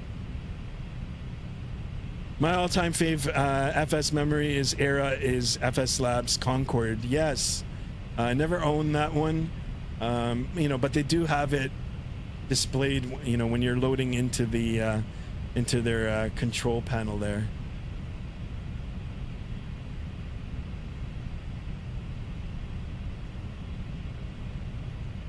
You flew that far in a Boeing 717? Wow.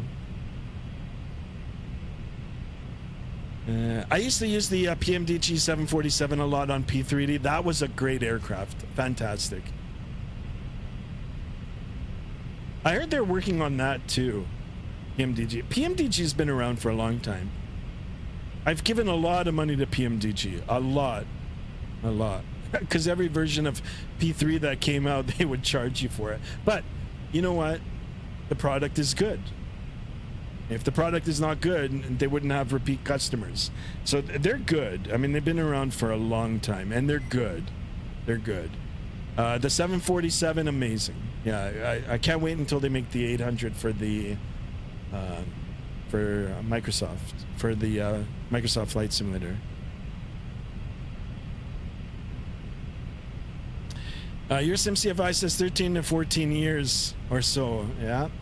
Yeah, it's come a long way. It's getting better. It's moving forward, especially now.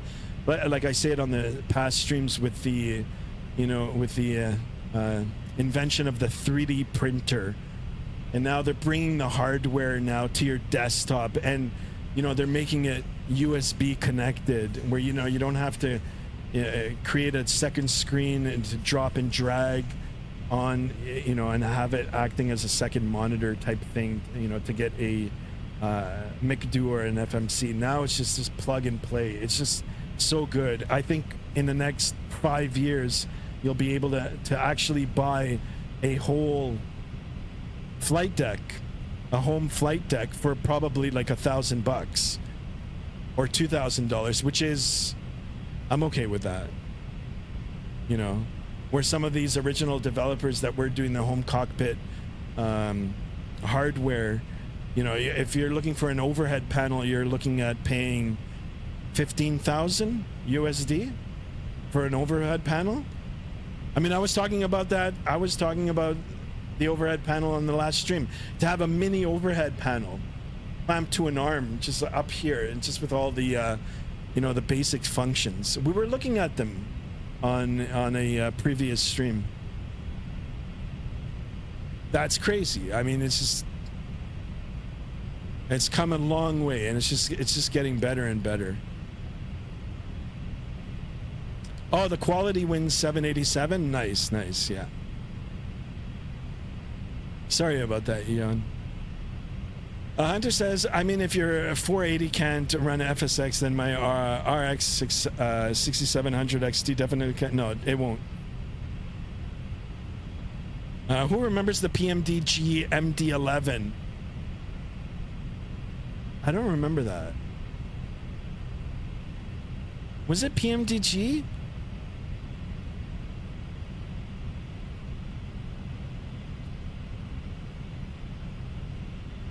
I don't know. I just don't remember it. I remember an MD-11, but I don't remember it from PMD. Yeah, maybe you're right. Yeah, PMDG's been around for a while. Yeah. I remember when the 737 first released. I bought a boxed version. Now everything is on the cloud. Now you could just download everything from the cloud, from a cloud. But the PMDG was boxed. It was like 4 CDs.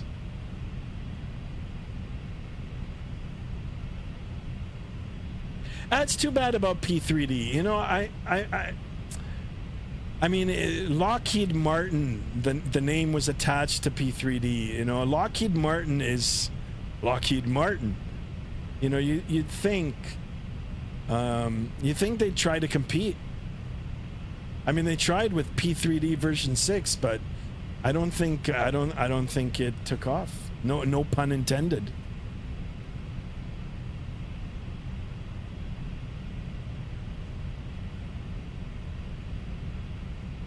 Yeah, see, I don't remember the MD-11.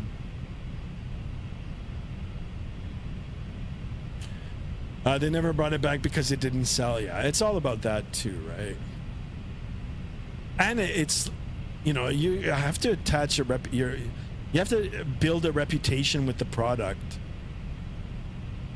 My God, there was one, oh man, I can't remember the name of the developer, but there were so many people that were hating on them. Black Box Simulations. I don't know if I'm pronouncing the name right, or if it even is that name. But the products were so bad. It's kind of like Captain Sim now. I think that's another one that's not so good.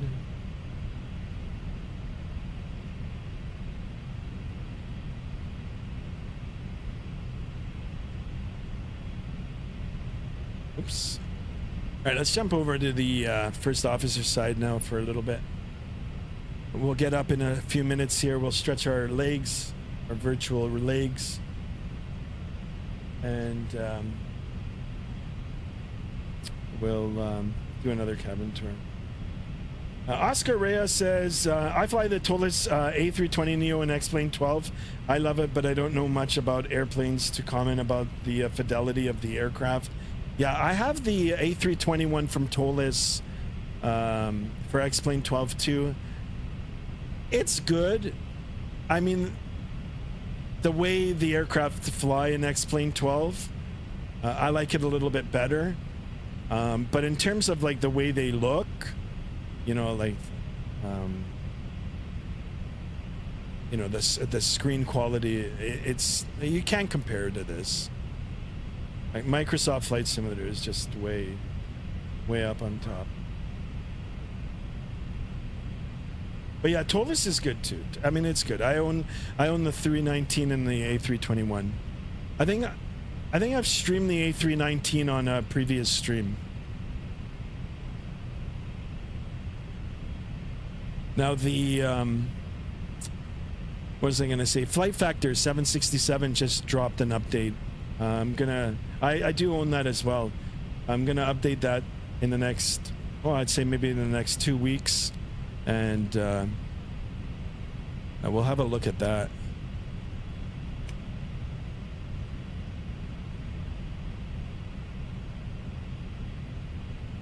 So in terms of the cockpit here, or the flight deck, it looks pretty good. Any Easter eggs? I'm not sure. I can't. Let's see if we can unplug that. Unplug that. Nope.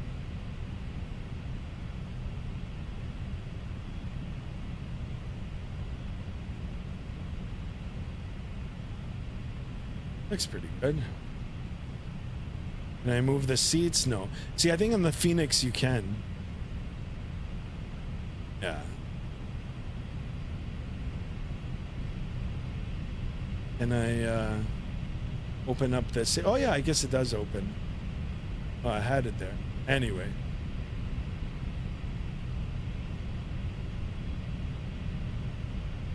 Fuses, guys, the fuses, you know, you can pull the fuses. But just hover over the fuse. I think every single fuse you can pull.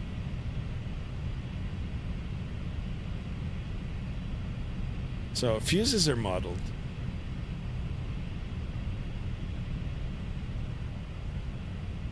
All right, back in the captain chair here.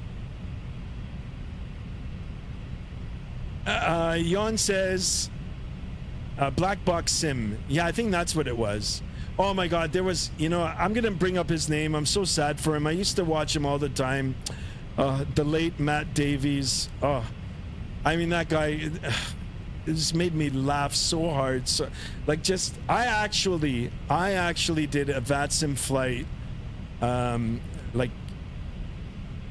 Like we landed at the same airport with the late Matt Davies.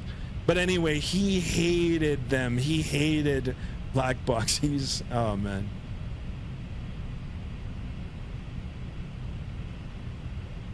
A hat salute to the late great Matt Davies. Yon Chi says Captain Sim has a perfect 757 and 67. There you go. Not. Merck says honestly PMTG is going very downhill because they can't make a proper product without having FPS issues or even bugs. Everyone I know is hating on the 777-200 because it's overpriced. I mean, a lot of these aircraft are overpriced. I've played around with the 200. It's not bad. Guys, there's a lot of things that you have to take into consideration when you're buying these products, and a lot of it actually has to do with two things now. It's your hardware. What hardware are you running? And your internet connection, especially for Microsoft 2024. If you don't have a strong internet connection, you know, with like 20 products hooked on Wi-Fi and drawing from it at the same time, you're not going to get it to run perfectly. And same with hardware.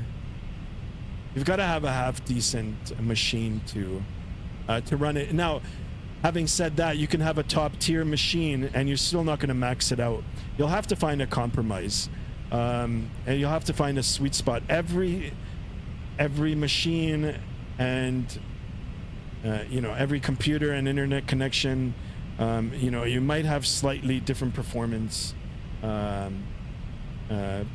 values, right? So you'll have to set it up accordingly. I don't have a half decent machine. Like, my machine is actually pretty good, my computer, and still I don't have everything maxed out.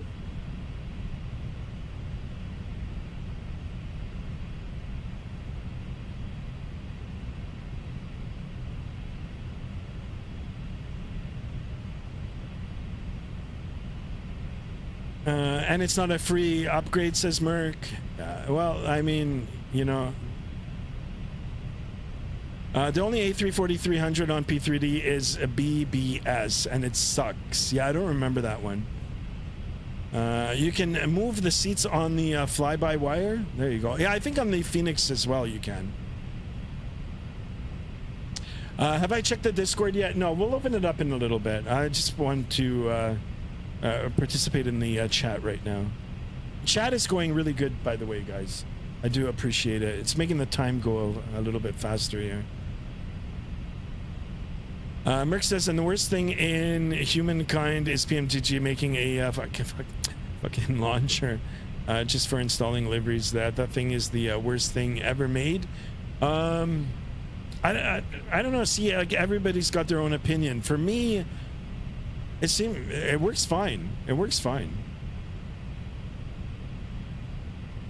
I mean, now there's a launcher for everything. Even if you're buying sceneries now, Contrail has its own launcher. Aerosoft has its own launcher. Flightbeam Studios' own launcher. I think they're great. I think they're great. Rather than sifting through emails to making sure, like, where your product key is. Once you're registered into the launcher, all you got to do is open it. If there's an update, you do the update in there, and that's it. Plus, you have a record of where everything is. For me, the PMDG launcher, there's nothing wrong with it. I don't know. I have no hate for PMDG. And like I said, I've given them a lot of money. A lot of money.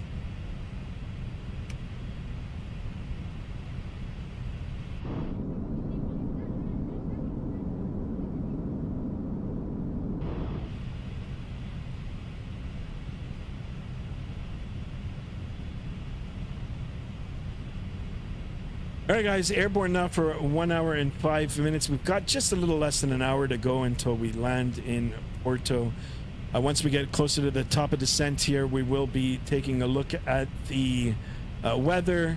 We'll get our McAdoo, or McAdoo as I like to call it.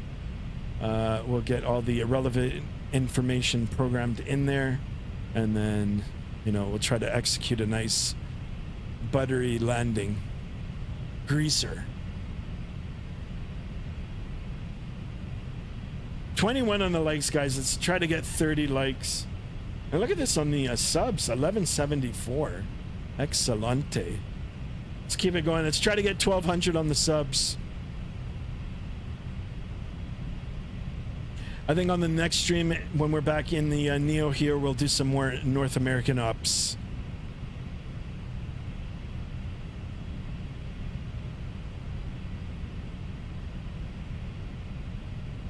Valacur says, working on another little drawing. I might throw it in your art thread when I finish. I like you that you have a little dedicated section to artwork. There you go. Actually, okay, you know what? Let's go ahead and open up the Discord. Let's go ahead and open it up. Since I'm not online Vatsim, usually I go through the Vatsim radar map as well.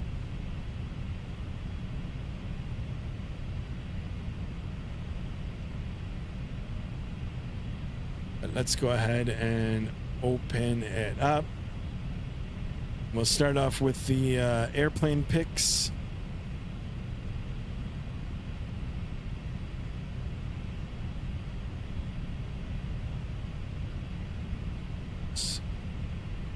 Oops.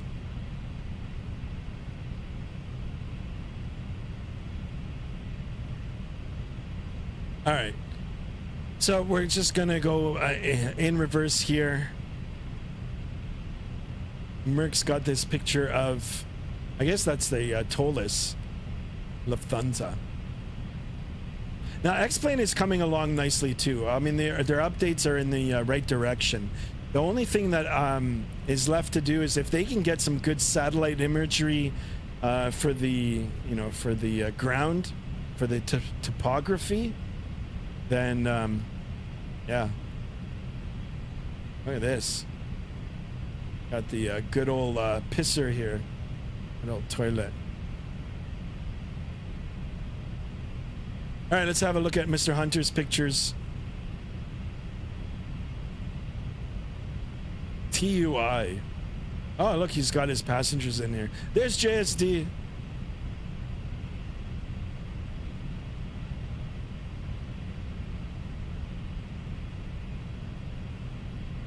Hunter, your passengers don't look too happy. Are you flying through turbulence?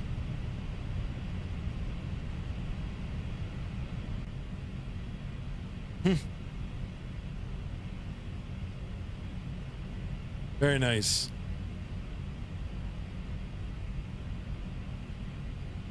There's another one. That's from our departure earlier today. This looks sweet. Very nice.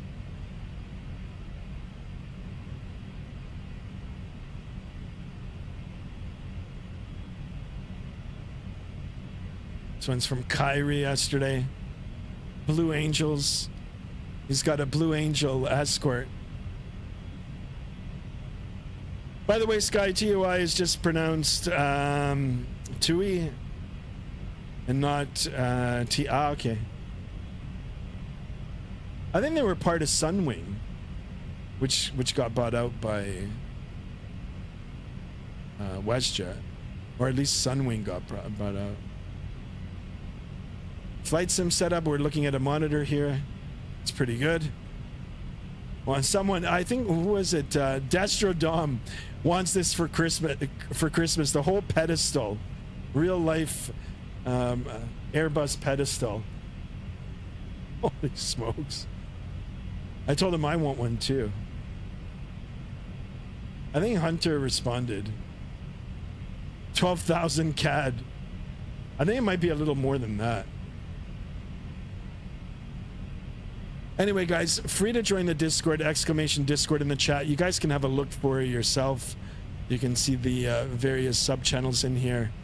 My favorite is of course the the food channel, the food sub channel. Your Sim CFI with the Uncle Gus steak sandwiches. Oh my god, my mouth is watering. Oh my god.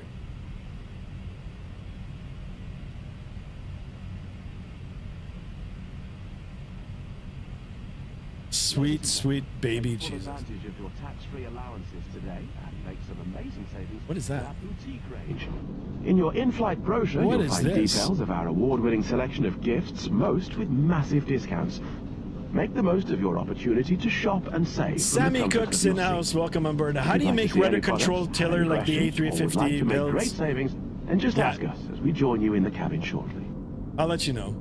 All right, cool. We got to think. So you go if you do own this aircraft, or if you own the other version of it, you got to go into the menu section here, options, and then you go over to page 3, which is controls, and then you go to the rudder pedals, and you put it on this. All right. Nose wheel steering with pedals, and you put that on. Pedals disconnect, button sticky on. So that's how you do it. If you have it, just take a screenshot of this and do it exactly like this, and you'll be okay. And the only thing you need to do is depress it. So when I get on the ground, I actually I just depress it just to make sure. And yeah. So it's all that. Same with your other controls. I'm pretty sure I've got my reversers working now too. I'm not going to deploy them in flight because, you know, that would be insane. But yeah, it's all in here, guys. All your control options are here. Now, would this be better suited if it was on the electronic flight bag? Hell yes, yes. But it's still in here. Yeah, you can control that. Like, I mean, your flaps. You can set null zones here if you're using the Bravo, the Honeycomb Bravo, and if you want an actual access to control the flaps, especially if you buy those third-party 3D printed covers that you can stick on where they've got the little grooves, then you can set it up. You can set it up. Same with the brakes and all that. You can. There's a ton of stuff that you can customize in here. With the sim, with GSX, and with the aircraft. The aircraft itself. I mean, there's just a whole bunch of stuff in here. Like, look at this. Look at all the stuff in here.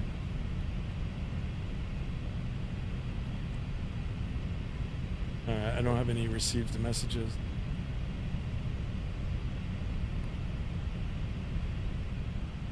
Yeah, I hope that helped. Lucid Gifted in the house. Welcome aboard. Is this aircraft worth it for the price tag? I'm consider buying it. I think it is. Yes, it is. Now, if you do own the previous versions, you do get an $11 discount. $11 is still better than nothing.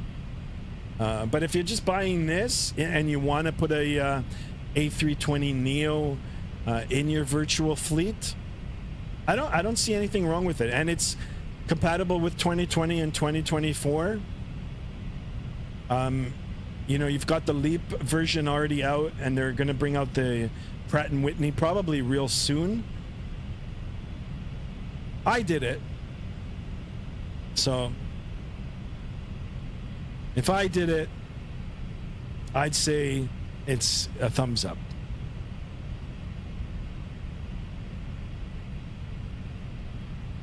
Hunter says, "Do you want to open up Vatsim radar to show where I'm at?" Yeah, we'll do that in a bit. I'll get it. Yonchi says, "FSL 321 Neo. If you want to fly 21 November, it's absolutely worth it." There you go. Sammy Cook says, "Thanks. I love the plane, but I hate how all the settings are controlled through the MiG-2 rather than the FB." Agreed. I hope I helped. Hope you sub to the channel if you haven't already. Actually, you wouldn't be talking if you hadn't. I think I've got it on subs only. But anyway, I do welcome you aboard, and I'm glad I could help. All right, let's go ahead and get the Vatsim radar opened up. Mr. Hunter wants... let's see if we can find Mr. Hunter here.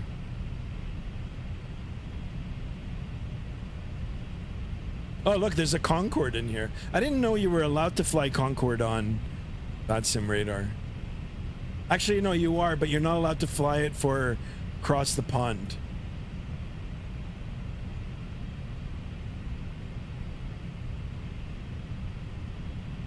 All right, let me zoom out here.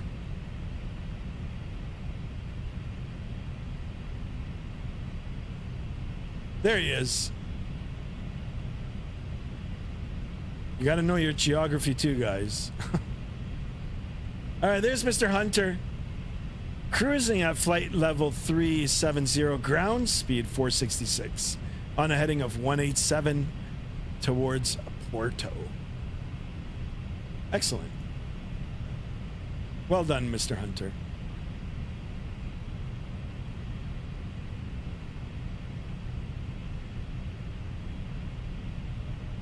Merck says, Sky, are you doing it real time or no? It is on real time. Your SimCFI says, once I did shared cockpit, Concorde, and X-Plane 11 on Vatsim. It was awesome. Nice.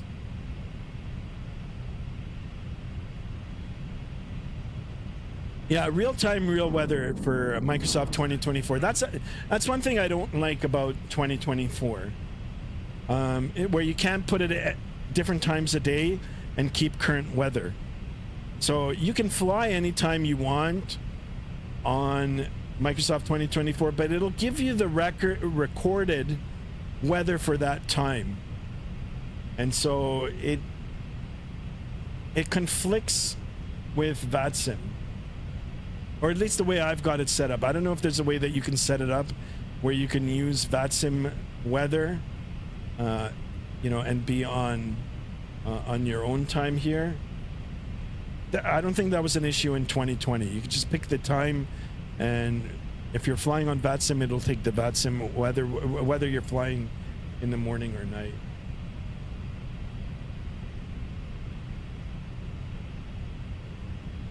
Yeah, the Concorde, that's one aircraft I look at it and it gives me anxiety.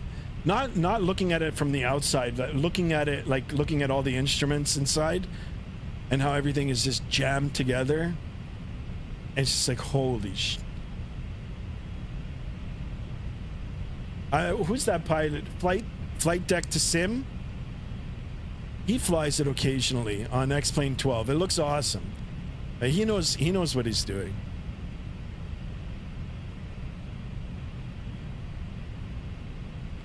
Yonchi says it's nice for a pilot like flying with real-time flight. Yeah, I try to keep it real, like for the flight times. I've actually done that on occasion where I've copied a real-world flight on the exact time that the flight was flying, and I wanted to compare. And because I'm on a system here, and sometimes it doesn't give you the optimal frames. And you do lose, that real time, where I was tracking the real aircraft in flight, and halfway through it, I was just like 10 minutes behind. So I had 10 minutes worth of delays where it threw me off. But 10 minutes isn't so bad. And I flew from Toronto to Cancun in an A330. I've got the stream up. If you guys go back, you'll be able to see it. Air Transat A330 Toronto to Cancun as the real one was flying.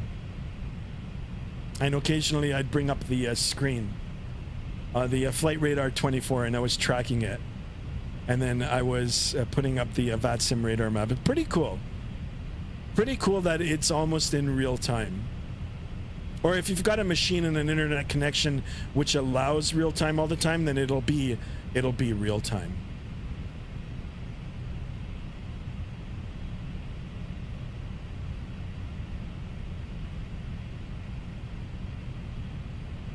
All right, so we saw Hunter. He's already I think Hunter's already on this lake here. So we're making the turn now. You know, I should just pop up on Vatsim radar. There's nobody out here. I don't know if I'll get in any trouble for it.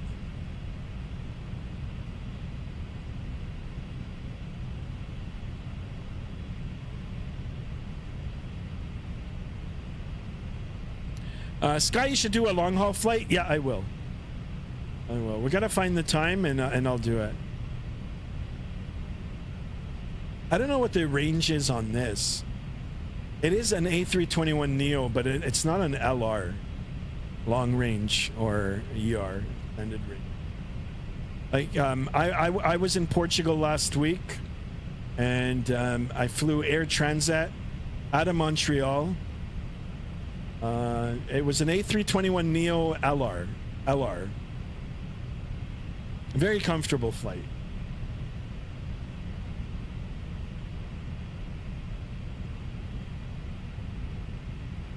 Vala Lacur says, if you ever feel like checking it out, I put a 420 Cessna in your art thread a couple of weeks back. Okay, I'll take a look right now. Kyra says you should do that. Copy a real-world flight as it's happening. Yeah. You know, if I get up early enough on a Saturday morning, not this Saturday, not tomorrow, but yeah, I usually take a flight out of Toronto as they're departing. Or you can do any flight, any route, actually. Let's open up the Discord again. Let's see if we can find our friend's picture here. Aviation art. Let's go ahead and open that up. Oh, this is it. So I've been in one of these. I actually have I knew a guy who knew a guy who owns one. And I actually was in one, and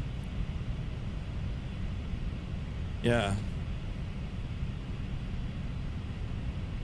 it's very nice. I'm just thinking about the aircraft. Cool. This looks really nice.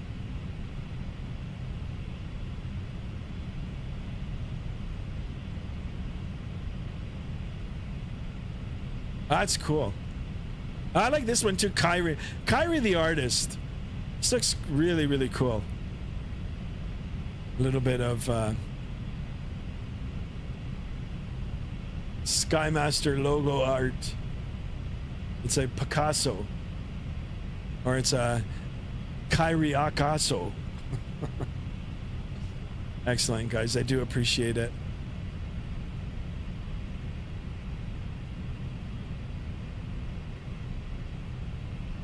Your SimCFI says long hauls plus butt hurting, lol of lots of stretching. Yeah, you got it. I know. Long hauls for me are like 4 hours. I did the cross the pond. I always wanted to do across the pond, and you know, I was late to the game. I couldn't get a slot. I was kind of bummed out, you know, because I'm a relatively new streamer, and I thought, you know, that would be great exposure. Anyway, long story short, I ended up getting a slot, and I participated in the event, and I streamed it. You guys can go back and check it out. I flew from Helsinki to Toronto.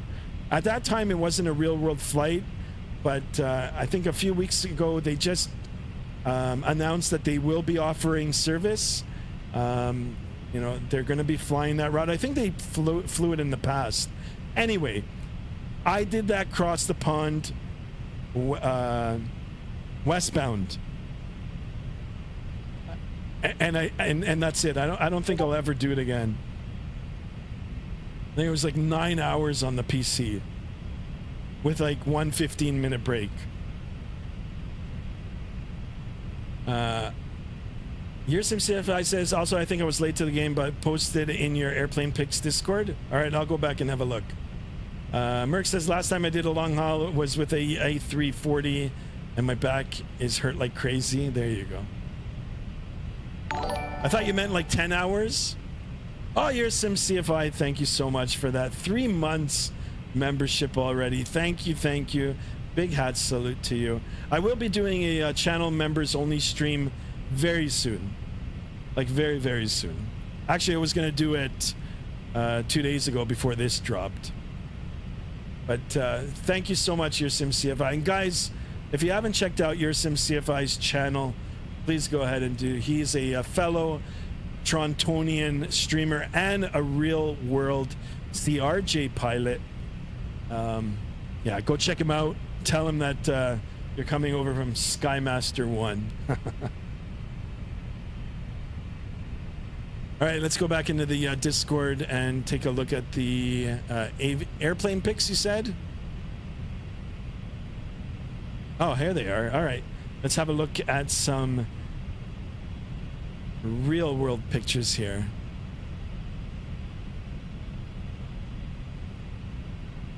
All right, so Your Sim CFI.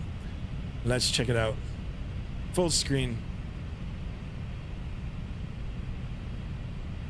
Cloud surfing. Or is it cloud penetration? Excellent. Beautiful pictures. I've actually done this in a Cessna before. Well, more on top. Oh, here's a nice pic.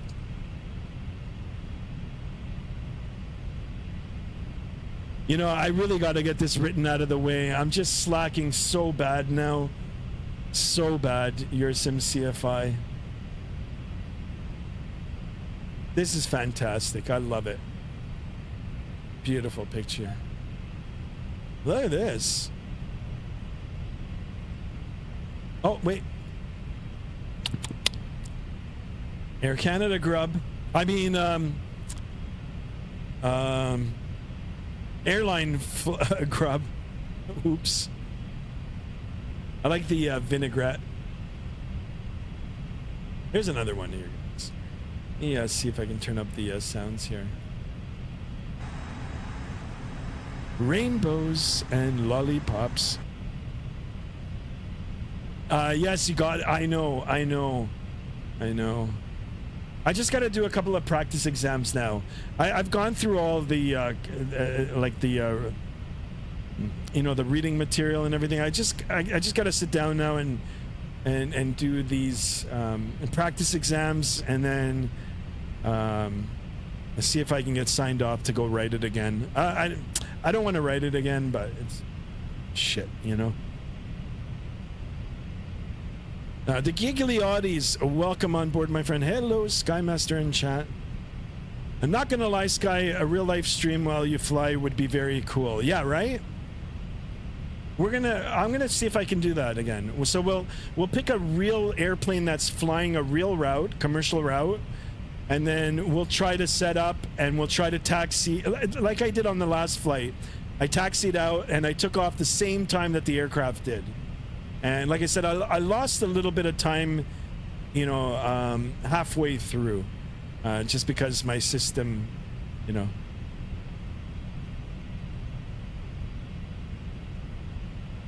Yonchi says, I did several flights from Shanghai to Singapore, but the A321CO in real life time, it took me 5 hours and 45 minutes, all the time in front of my PC with full ATC on. There you go. The Giggly Audi says that the FSLabs worth the money. If you like Airbus and you want a Neo version, yes. It's worth it. Look at this.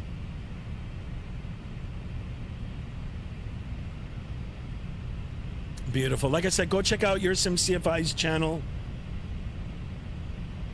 Produces great content.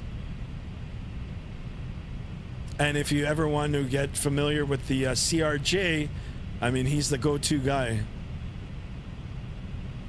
There he is. Thank you, Merc. Skymaster 1 without the beard. I gotta grow my beard back, guys. But it does help with allergies too, right? So I can breathe a little easier with them. But Mrs. Skymaster doesn't like it. So I told her now I'm gonna grow a Game of Thrones beard for Christmas.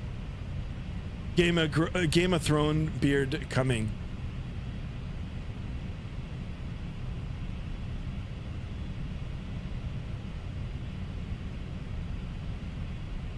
If you want a photo dump, a like on the stream. There you go, guys. Let's get 5 more likes. Let's try to get 1,200 on the subs. Can we do it?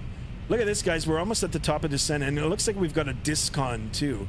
A discontinue. It's okay. We're gonna go up to this point, and then if I have to vector myself around, we're gonna be coming up downwind, and then the base for the 3.5. It is freeware scenery for Porto. It's actually quite good. Flightsim.to. All right, going to the MCDU here, or the MCDU. Enter destination data. So now it's prompting us to fill in the particulars for our arrival into Porto. So we'll go now over to the electronic flight bag here. We're going to pick up our briefing, and I do like the fact that it has the sub tabs in here.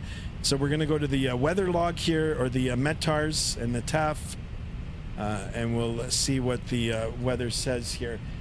It's always good to have a pen, which I don't have now. Oh, it's on this side. And we're going to write down some of the information here, because we're going to have to enter that into the MCDU. So, Porto weather 320 at 12 knots. I'm going to write that number down. 320 at 12 knots. Cavalcade, that means sky visibility greater than 6 miles. Temperature is 21 degrees Celsius. Dew point is 16. And our QNH is 1018. And then if we take a look, oops. If we take a look, becoming, yeah, the winds are light. Yeah, there's nothing significant. Temporarily after, there's like mist and fog, but I'm not worried about that. We're going to be in before that. So that information that we just looked on the electronic flight back here, we're going to go and enter it into the MCDU now. So we'll go to the perf page next, and we're going to fill out this section here, guys, with the information that we just took off the METAR. So 320 at 12 for the winds. We'll get that in there. Oops, wrong place. Let's go from the top. QNH 1018. We'll get that in there. Temperature was 21 degrees Celsius. The winds are 320 at 12. Flight level 450. I'm going to verify with our approach plate here. I doubt that it's that.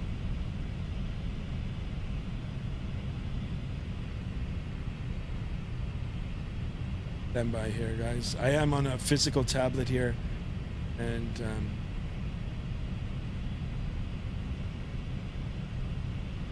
a transition altitude 4,000.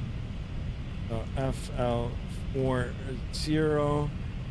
Final approach speed 136. Yeah, we don't have any winds, so 136. Maybe I'll bump it up a few knots.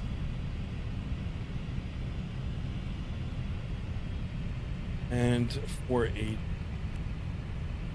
on the barrel. All right, that looks good. Perfect.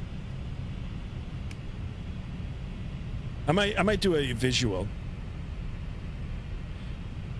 Prayer in the house. Welcome on board, my friend. Just tested WinWing FMC and it fully working with iFly. There you go. I actually just bought that one too, so I've got them both. I'm really happy about them. Like, I want to actually get now the autopilot from WinWing. You know, the MCP here and the and this portion, but it's a little expensive. It's a little pricey. Sammy Cook says, I've heard there's a weather radar. Do you know how to toggle it? Yes, weather radar is, I had it on the last one. We don't have any weather radar here, so you just toggle it through here. System in here, and I think, I can't remember if you have to press up in here too.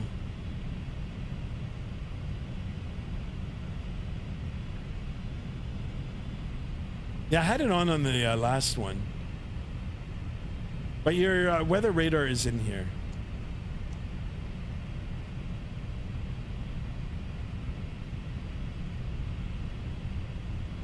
I think you have to press one of these two.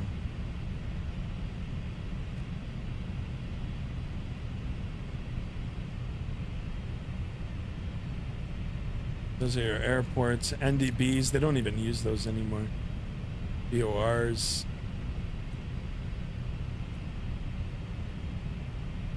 All right. Your SimCFI says photo dump in. All right, let's have a look. All right, back in the airplane pics. We're gonna do this quickly, guys. If you want, join the Discord here, and then you'll have more time to take a look at them. Look at this, nighttime. Beautiful. I like night flying.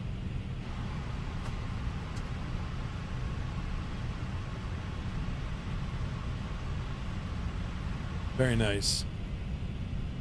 Ooh. Worn out. Yeah, a lot of people don't realize that. Like when you get into real flying, when you get into some of these aircraft, like they're pretty worn in. Not that I would know.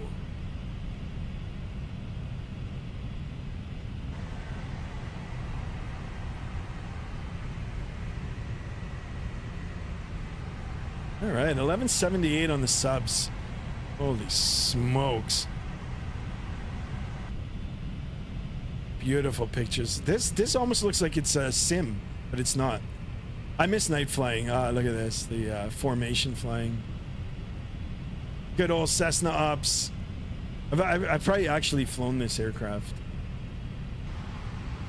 Nice. Guys, if you haven't done so, please join the Discord. Okay, let me, sorry guys, I'm going to come back to the chat in a second here. I just want to, oh yeah, 20 nautical miles to the top of descent. So I'm going to go back on our managed speed here. I'm going to slow it down a little bit, and we're going to be going down to 3,000 feet. So I'm going to just get that plugged in here. Once we get to that top of descent, I'm going to go ahead and execute it. And then of course we're going to have to join our points up here. We do have a discon. Now back to the chat. Merck says, Sky, have you seen my Jackson guitar? Yeah, I saw it. It looks amazing. I wish I knew how to play the guitar. But in the past, I did play an instrument, and I was actually pretty good at it. Pretty good. I won't tell you which instrument it was, but I was actually pretty good in it. Yon Chi says the FCU is super good. I know it looks. I mean, now that I've seen some of their products, I can only imagine that it is as good as this. But when I looked at the price, I was like, it's just, for now, it's just a little bit too much. Jack 2020 says, hey, can you show the window view? What do you mean? Like outside here? Oh, like inside the window? There you go, my man. Merck says, press terrain on ground to see the weather radar. There it is. Yeah, okay, I'll do that right now. Francis Rodriguez Jr., welcome on board. So this model from FSLabs is better than... Yes, yes, without a doubt. I don't even own the Latin VFR, but I can tell you, yes, it is. I bought it. I'm giving it a thumbs up. You know, if you guys aren't sure, you can just watch some more streams. I will be streaming it, you know, for the next week, and you know, you guys can form an opinion on what you see on the stream here. There's also other content creators that will be streaming it as well. WRX only needs system and predictive wind shear on the left side of the throttle. Can you show the wing view? This is it. I don't have outside wing views. I just ordered the autopilot. Nice. Yeah, I'm more into the steam gauges as well. All right, here's the top of descent. I'm gonna go ahead and click it.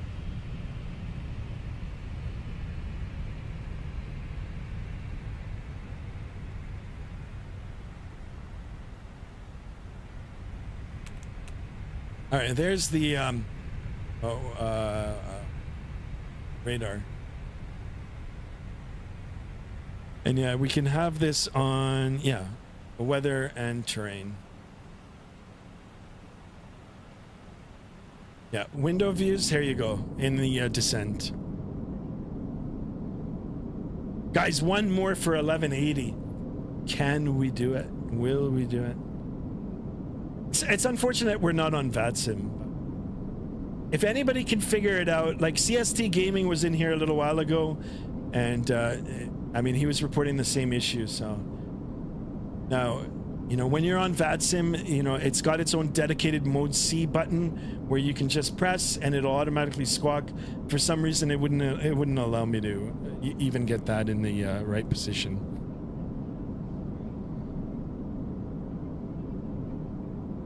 Now there's the wing views. Once we get a little closer to the ground, we'll get a look. So what I'm going to do now is I'm going to join our... see if I can.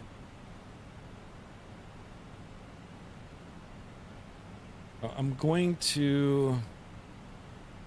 That's still 20 nautical miles out.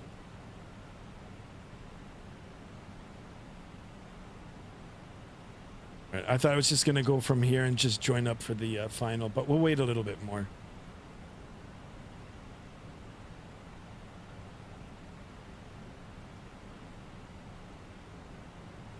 It's only the terrain. So how do you display the weather?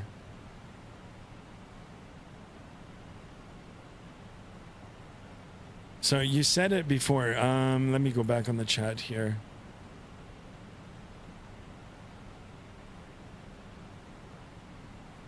Hold on. System to 1 or 2, which I did. System to 1 or 2, and yeah, so I've got it. And everything else is on auto.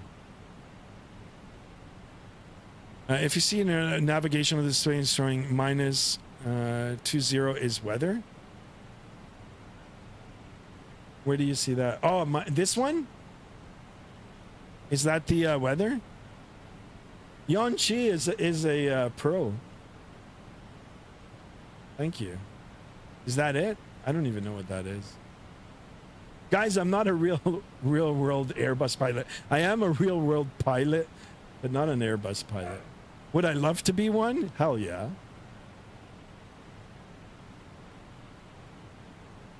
Ah, okay. Yeah, I mean, there's no weather out here anyway, guys. Look at this.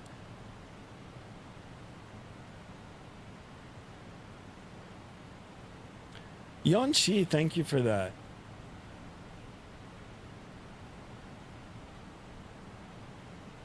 My virtual first officer, or more like the virtual captain. All right, I still don't like this. We're still hot, and these didn't cool down at all. Hopefully, I'll extend the landing gear a little bit sooner, or like I'll not extend it. I'll deploy it, drop it, whatever. Let's see if we can cool it down. If you got precipitation, you can see it on the navigational display. Thank you so much for that. I didn't even know. Oh, Crab Sky, you need to connect the waypoint. Yeah, I'm gonna do it now. I'll go direct Akulu. Now we're just gonna start dropping. There goes the descent profile. But it's still 60 nautical miles out. I don't know how my passengers are going to feel about this. Now, I've been on aircraft where, you know, the pilots probably had a late clearance to descend. And, you know, I'm pretty sure we were descending at this rate because my ears normally don't plug on aircraft. But in this case, they did. And I was so pissed off about that.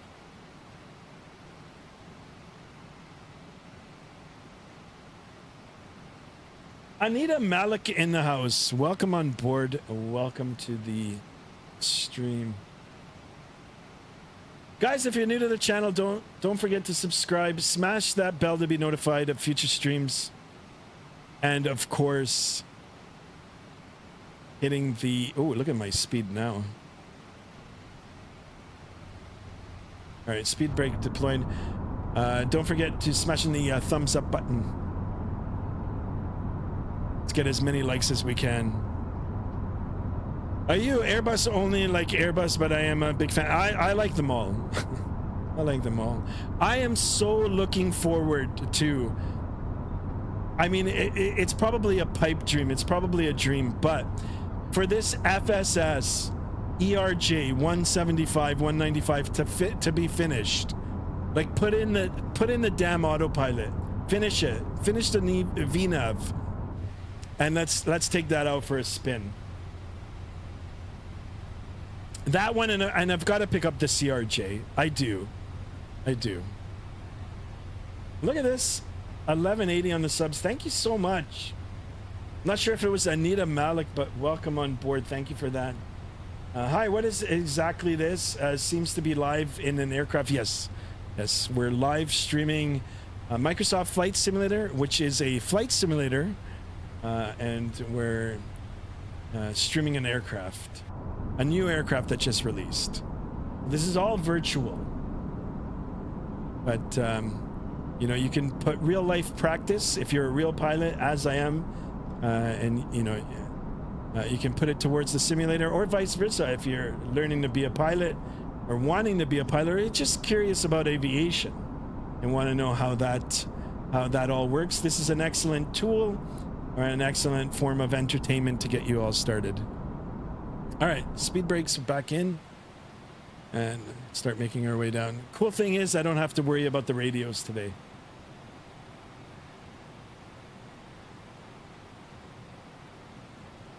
Yeah, guys, if you needed a channel, I have been streaming for a while now. Still a relatively new streamer, but you can go back and check out some of the older videos. If there's a specific aircraft that you're looking for, chances are that I have it. I do own a lot of the payware version, or the payware aircraft. So if you're more into Boeing, you can go and check it out. If you're more into wide bodies, I've flown those as well. As for the lineup, for now, we're going to just stick with the Neo for the next couple of days. And, you know, perhaps we'll be in another aircraft soon. If I was a pilot, I would have instantly been fired. Been fired instantly. How come? I mean, you can descend. It's all about passenger comfort too, right? Like, if you had a lot of babies on board, those are the worst travelers. Oh my God. Nothing against babies and toddlers, but oh my God, I shake my head. It's like 60% of the time that I fly, there's a screaming one behind me, either behind me or in front. But anyway, if you've got, you know, elderly people or children, they're more susceptible to pressure differences. So you might want to take it easy on your, you know, descents and your ascents. But I mean, bottom line, you know, it comes down to safety, number one, and of course what ATC is telling you. There's going to be times where you're going to get a late clearance. You're going to get a late clearance to descend, a late clearance to land. So yeah, you know, you've got to play by the rules. The ATC would have told you to write a number, not for descending too fast. If you violate airspace, yes. If you do something on the ground that you're not supposed to, yes. Listen, guys, I was on a takeoff roll once. I was with an instructor, and we gave it full power. The aircraft started rolling, and there were birds parallel, and they veered off to the right. One bird did, like, it was a seagull. One bird thought it could outrun the airplane. It didn't. He went the other way, and it got sucked into my propeller. It didn't end well for the bird, but I rejected the takeoff because we were in controlled. It was a controlled tower. Right away, like, we got off the runway, we told them bird strike, and we still had to call. We had to call the tower. We had to let them know. And then we looked at the propeller. Actually, there was a little ding on the propeller, so we took the aircraft offline.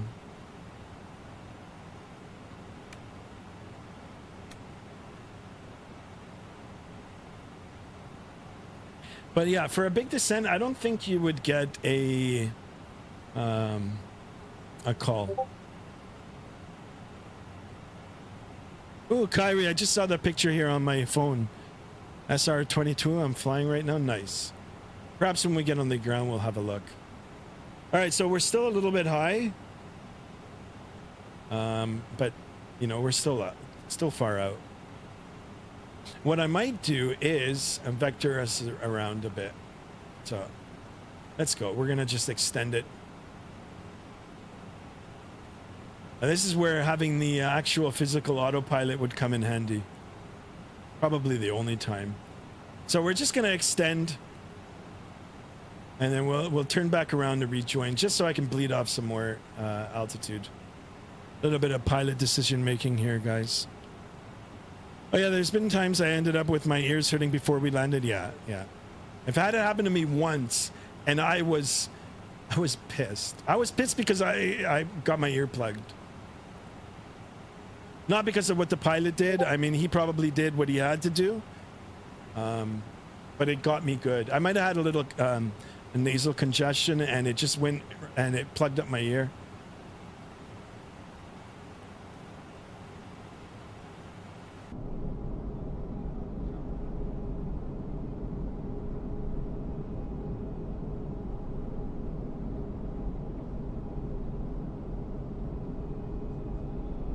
Pigpen in the house. Welcome on board, Pingben. Interesting getting a pilot license. Any advice? Interested in getting a pilot license?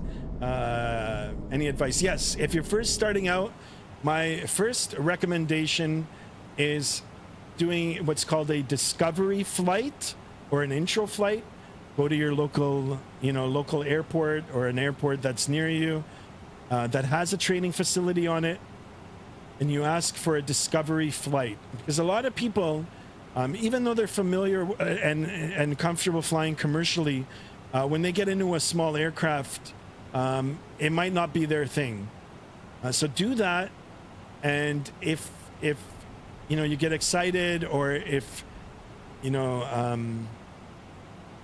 not scared of the intro flight, then my recommendation is just joining up a training center, signing up with them.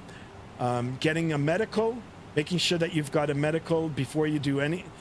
You can do your discovery flight without the medical, but then making sure that you've got a medical cleared to fly, and and then just starting your training. And then it's just straight down in the rabbit hole. There's a lot of things that you'll have to learn, a lot. Oh, now we're below. All right, so what I'm going to do is go back here. I wonder if it'll climb up again. Oh, now it's... You know what? Now I've got to go... Let's see if... Come on. No, okay, there it is. All right, let it connect.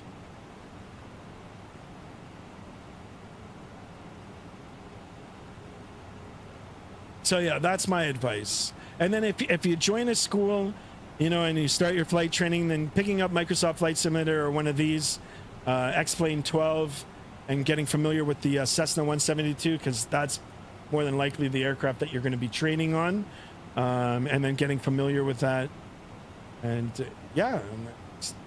listening to your instructor, and go through the training process.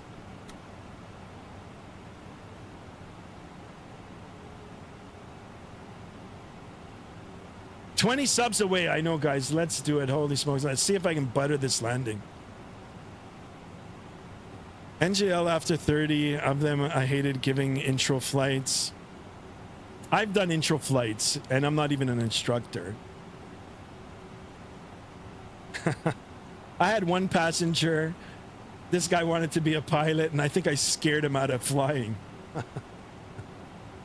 Poor guy.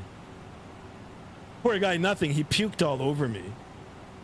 I was just doing some unusual attitudes. And, it was nothing. Plus, I further scared him when we first got in the aircraft. He asked me, do you know what all these instruments mean? And I told him no. Just like that, too. No. Of course I know, but no. I think I shared this story before. All right, we're blinking now. We're in the altimeter setting region. It was 1018. Let's go ahead and toggle that in there. And we'll go ahead and get this all on. And our standby as well. That looks good. Let's go ahead and get our landing lights on. Even though it's still light outside. Yeah. Seatbelt sign on. Flight attendants, please be seated for landing. Thank you.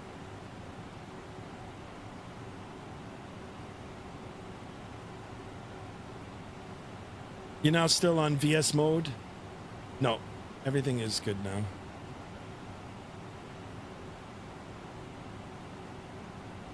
I'm gonna disconnect the autopilot now anyway. I'm gonna visually fly it in. Also find a flight school with a good reputation. Yes, that's very important too, right? You got to read the reviews.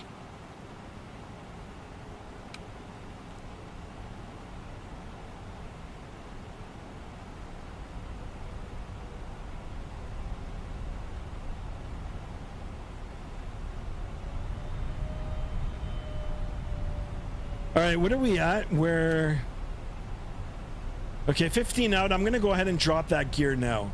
I'm going to drop it now. So I can get it to cool down.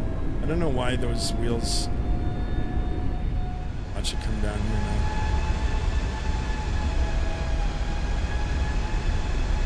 now. RNAV don't need LS, only approach. Okay. I'm going to hand fly it in now anyway.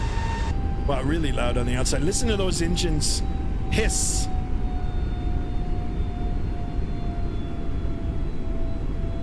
There it is.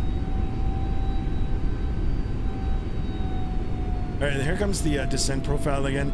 You know what? I'm going to go ahead and definitely start slowing it down. Oh, come on.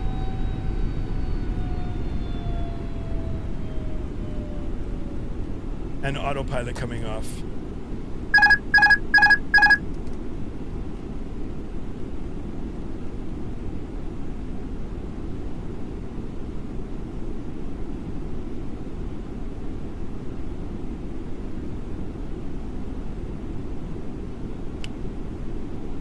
All right, we might have to go around or high. Let's see if we can slow it down.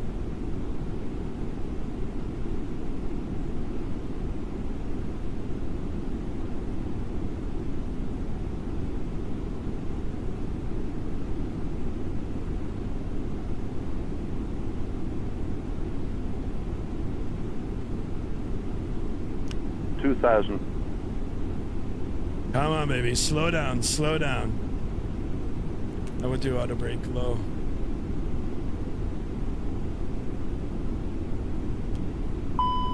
Right at the edge.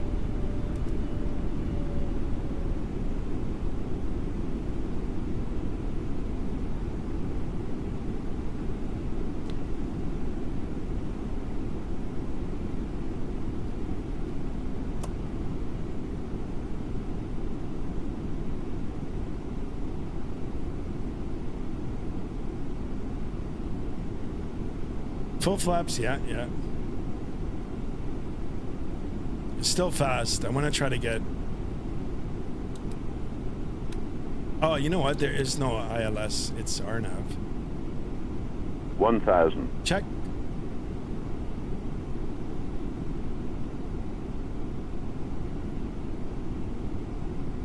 Not the prettiest of approaches, but we're stable now. A little bit fast. I'm watching the descent rate. I want to get on the pappies. Terrain.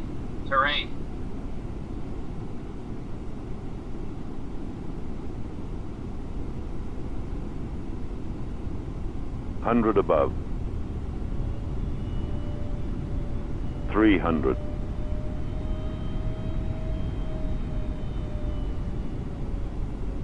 Minimum. Continue. Oh, she's squirrely. And I don't even have wings.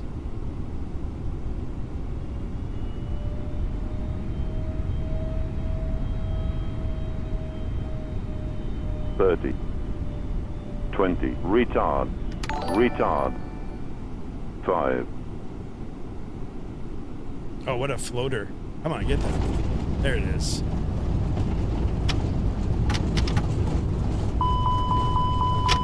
Oh, I guess the reversers don't work. Oh, here they are.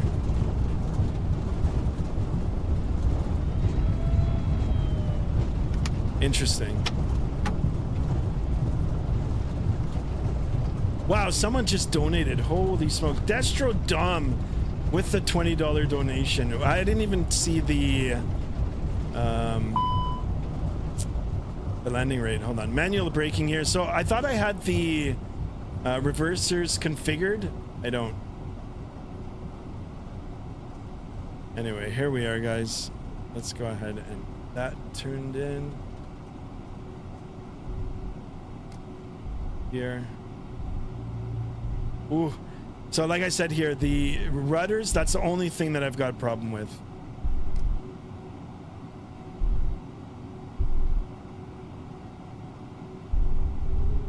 Destro Dom with the $20 donation. Thank you so much.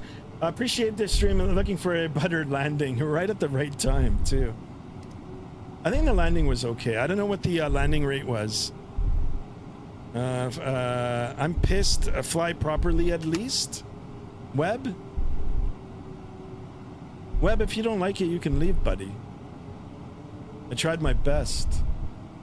I tried my best. Webb, go check out the other streams too. Yeah, I don't know what happened with the reversers. Let me see if I can deploy them now. Oh, so here they are. Okay. So it's just holding. Okay, I got it. Okay. Gotcha. All right. So I have it bound to the keyboard here. Destro Dom, thank you once again. $20 donation. Big thank you and a shout out to you. 5-year-old kid with cancer can land better than you. Oh my God, that's horrible. That's so bad, man. It's so bad. How could you say that? How could you say that to me? Or in the channel? Does that make you feel better?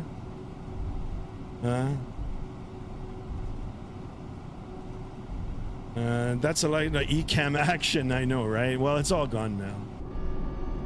All right, let's go watch the spoilers come in. Perfect, we did it, guys. We did it. What was the landing rate? The trolls, yeah. You know what? Like, it's okay, whatever. I mean, that guy just made himself look stupid. Like, why? How could you say that? Cancer is not something to joke about. I mean, I'm all for.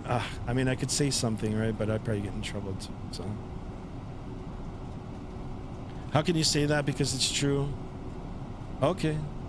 All right.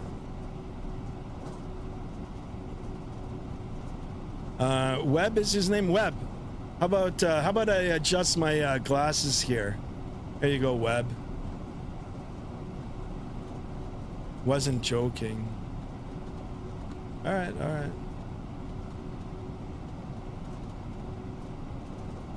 Minus 176. I'll take it.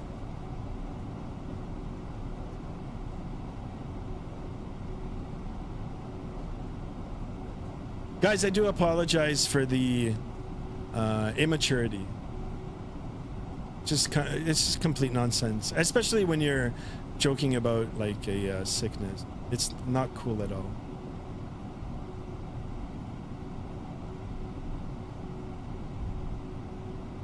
All right, we're almost at 1200, guys.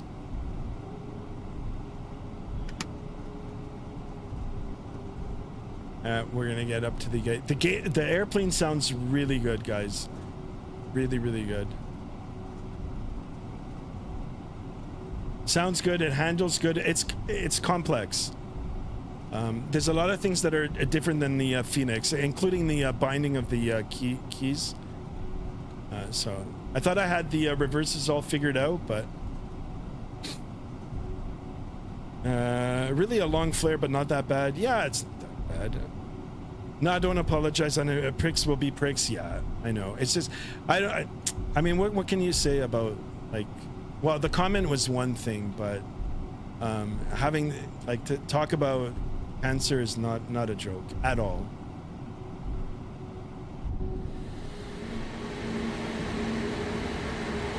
All right, let's take.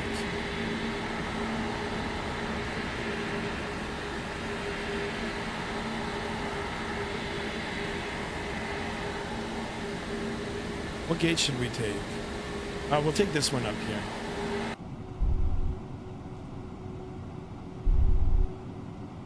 Anyway, I banned him. It's just stupidity. It's immaturity.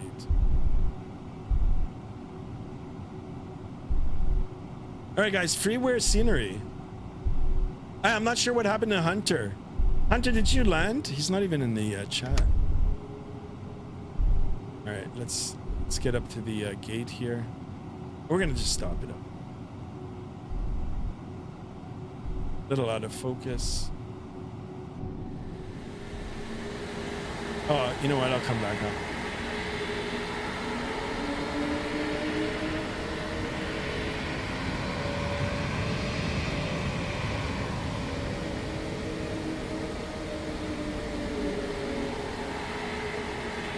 Skirts. All right, let's go ahead and shut her down. First things first, we're gonna get the brake on. We'll come up. We should have fired up the APU on the taxi in. 3, 2, 1. Let's get that all set up. We'll make sure that gets spooled up, and then we'll shut it down.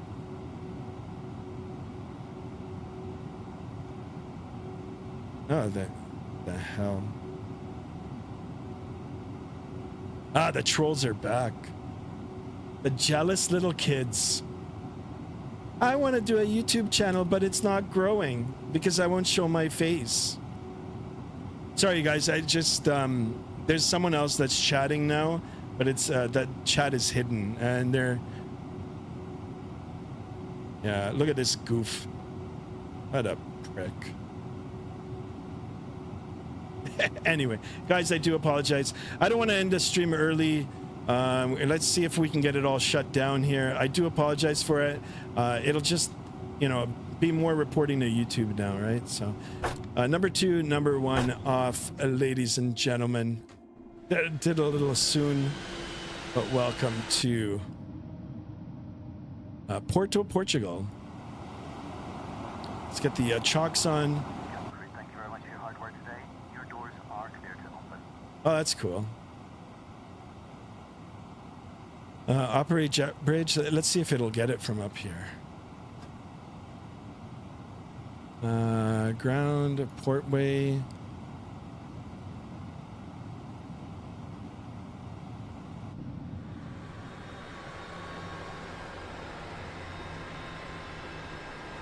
Let's go ahead and request the deboarding as well. Request deboarding. Make sure that's on. Seatbelt sign can come off. Ladies and gentlemen, welcome, welcome, welcome to Porto. So, second flight. This was my second flight, second stream in this aircraft. I will work on getting this reverser properly tweaked out and working properly for the next flight. I won't be back tonight just because I've got plans, but I will try to do a stream on the weekend. And you know, we'll be back in the Neo here in another part of the world doing some more virtual flying. I'm so sorry you handled it well. If someone, yeah, it's just, yeah, I mean, yeah, and thank you for, yeah, I did, yeah, it upset me on the inside, but I can't let it upset because there will be trolls, and that's like a really low blow. That, and then they were saying about my mom too. Anyway, I'm gonna leave it. I'll leave it. Anyway, guys, I hope you enjoyed the stream. Thank you so much for all the likes, all the subscriptions today, the $20 donation from Destro Dom, all the activity in the Discord. Amazing, guys. Thank you. And like I said, I do apologize. I do apologize for the few bad apples. You know, a lot of it is jealousy. A lot of it is jealousy. Every pilot is a critic. Yeah, I know. Anyway, guys, I'm going to leave it at this. Once again, thank you. And we'll see you again real soon. Thank you, Destrodom. Thank you, everybody. Thank you, Yursum CFI. Yon Chen, thank you for Yongchi. Thank you for the assistance. And everybody else. KFC Good Wingler says the best thing to do is not acknowledge it. Mods can remove it. Yes, true. I just don't like other people reading it. So anyway, guys, I hope you guys enjoy your Friday, your first day of summer if you're living in the Northern Hemisphere, your first day of winter if you're in the Southern Hemisphere, the longest day of the year here in North America. And yeah, stay safe. Oh, be good, stay safe, be kind. I know I said it a little differently. And I'll see you all on the next stream. Until then, good day.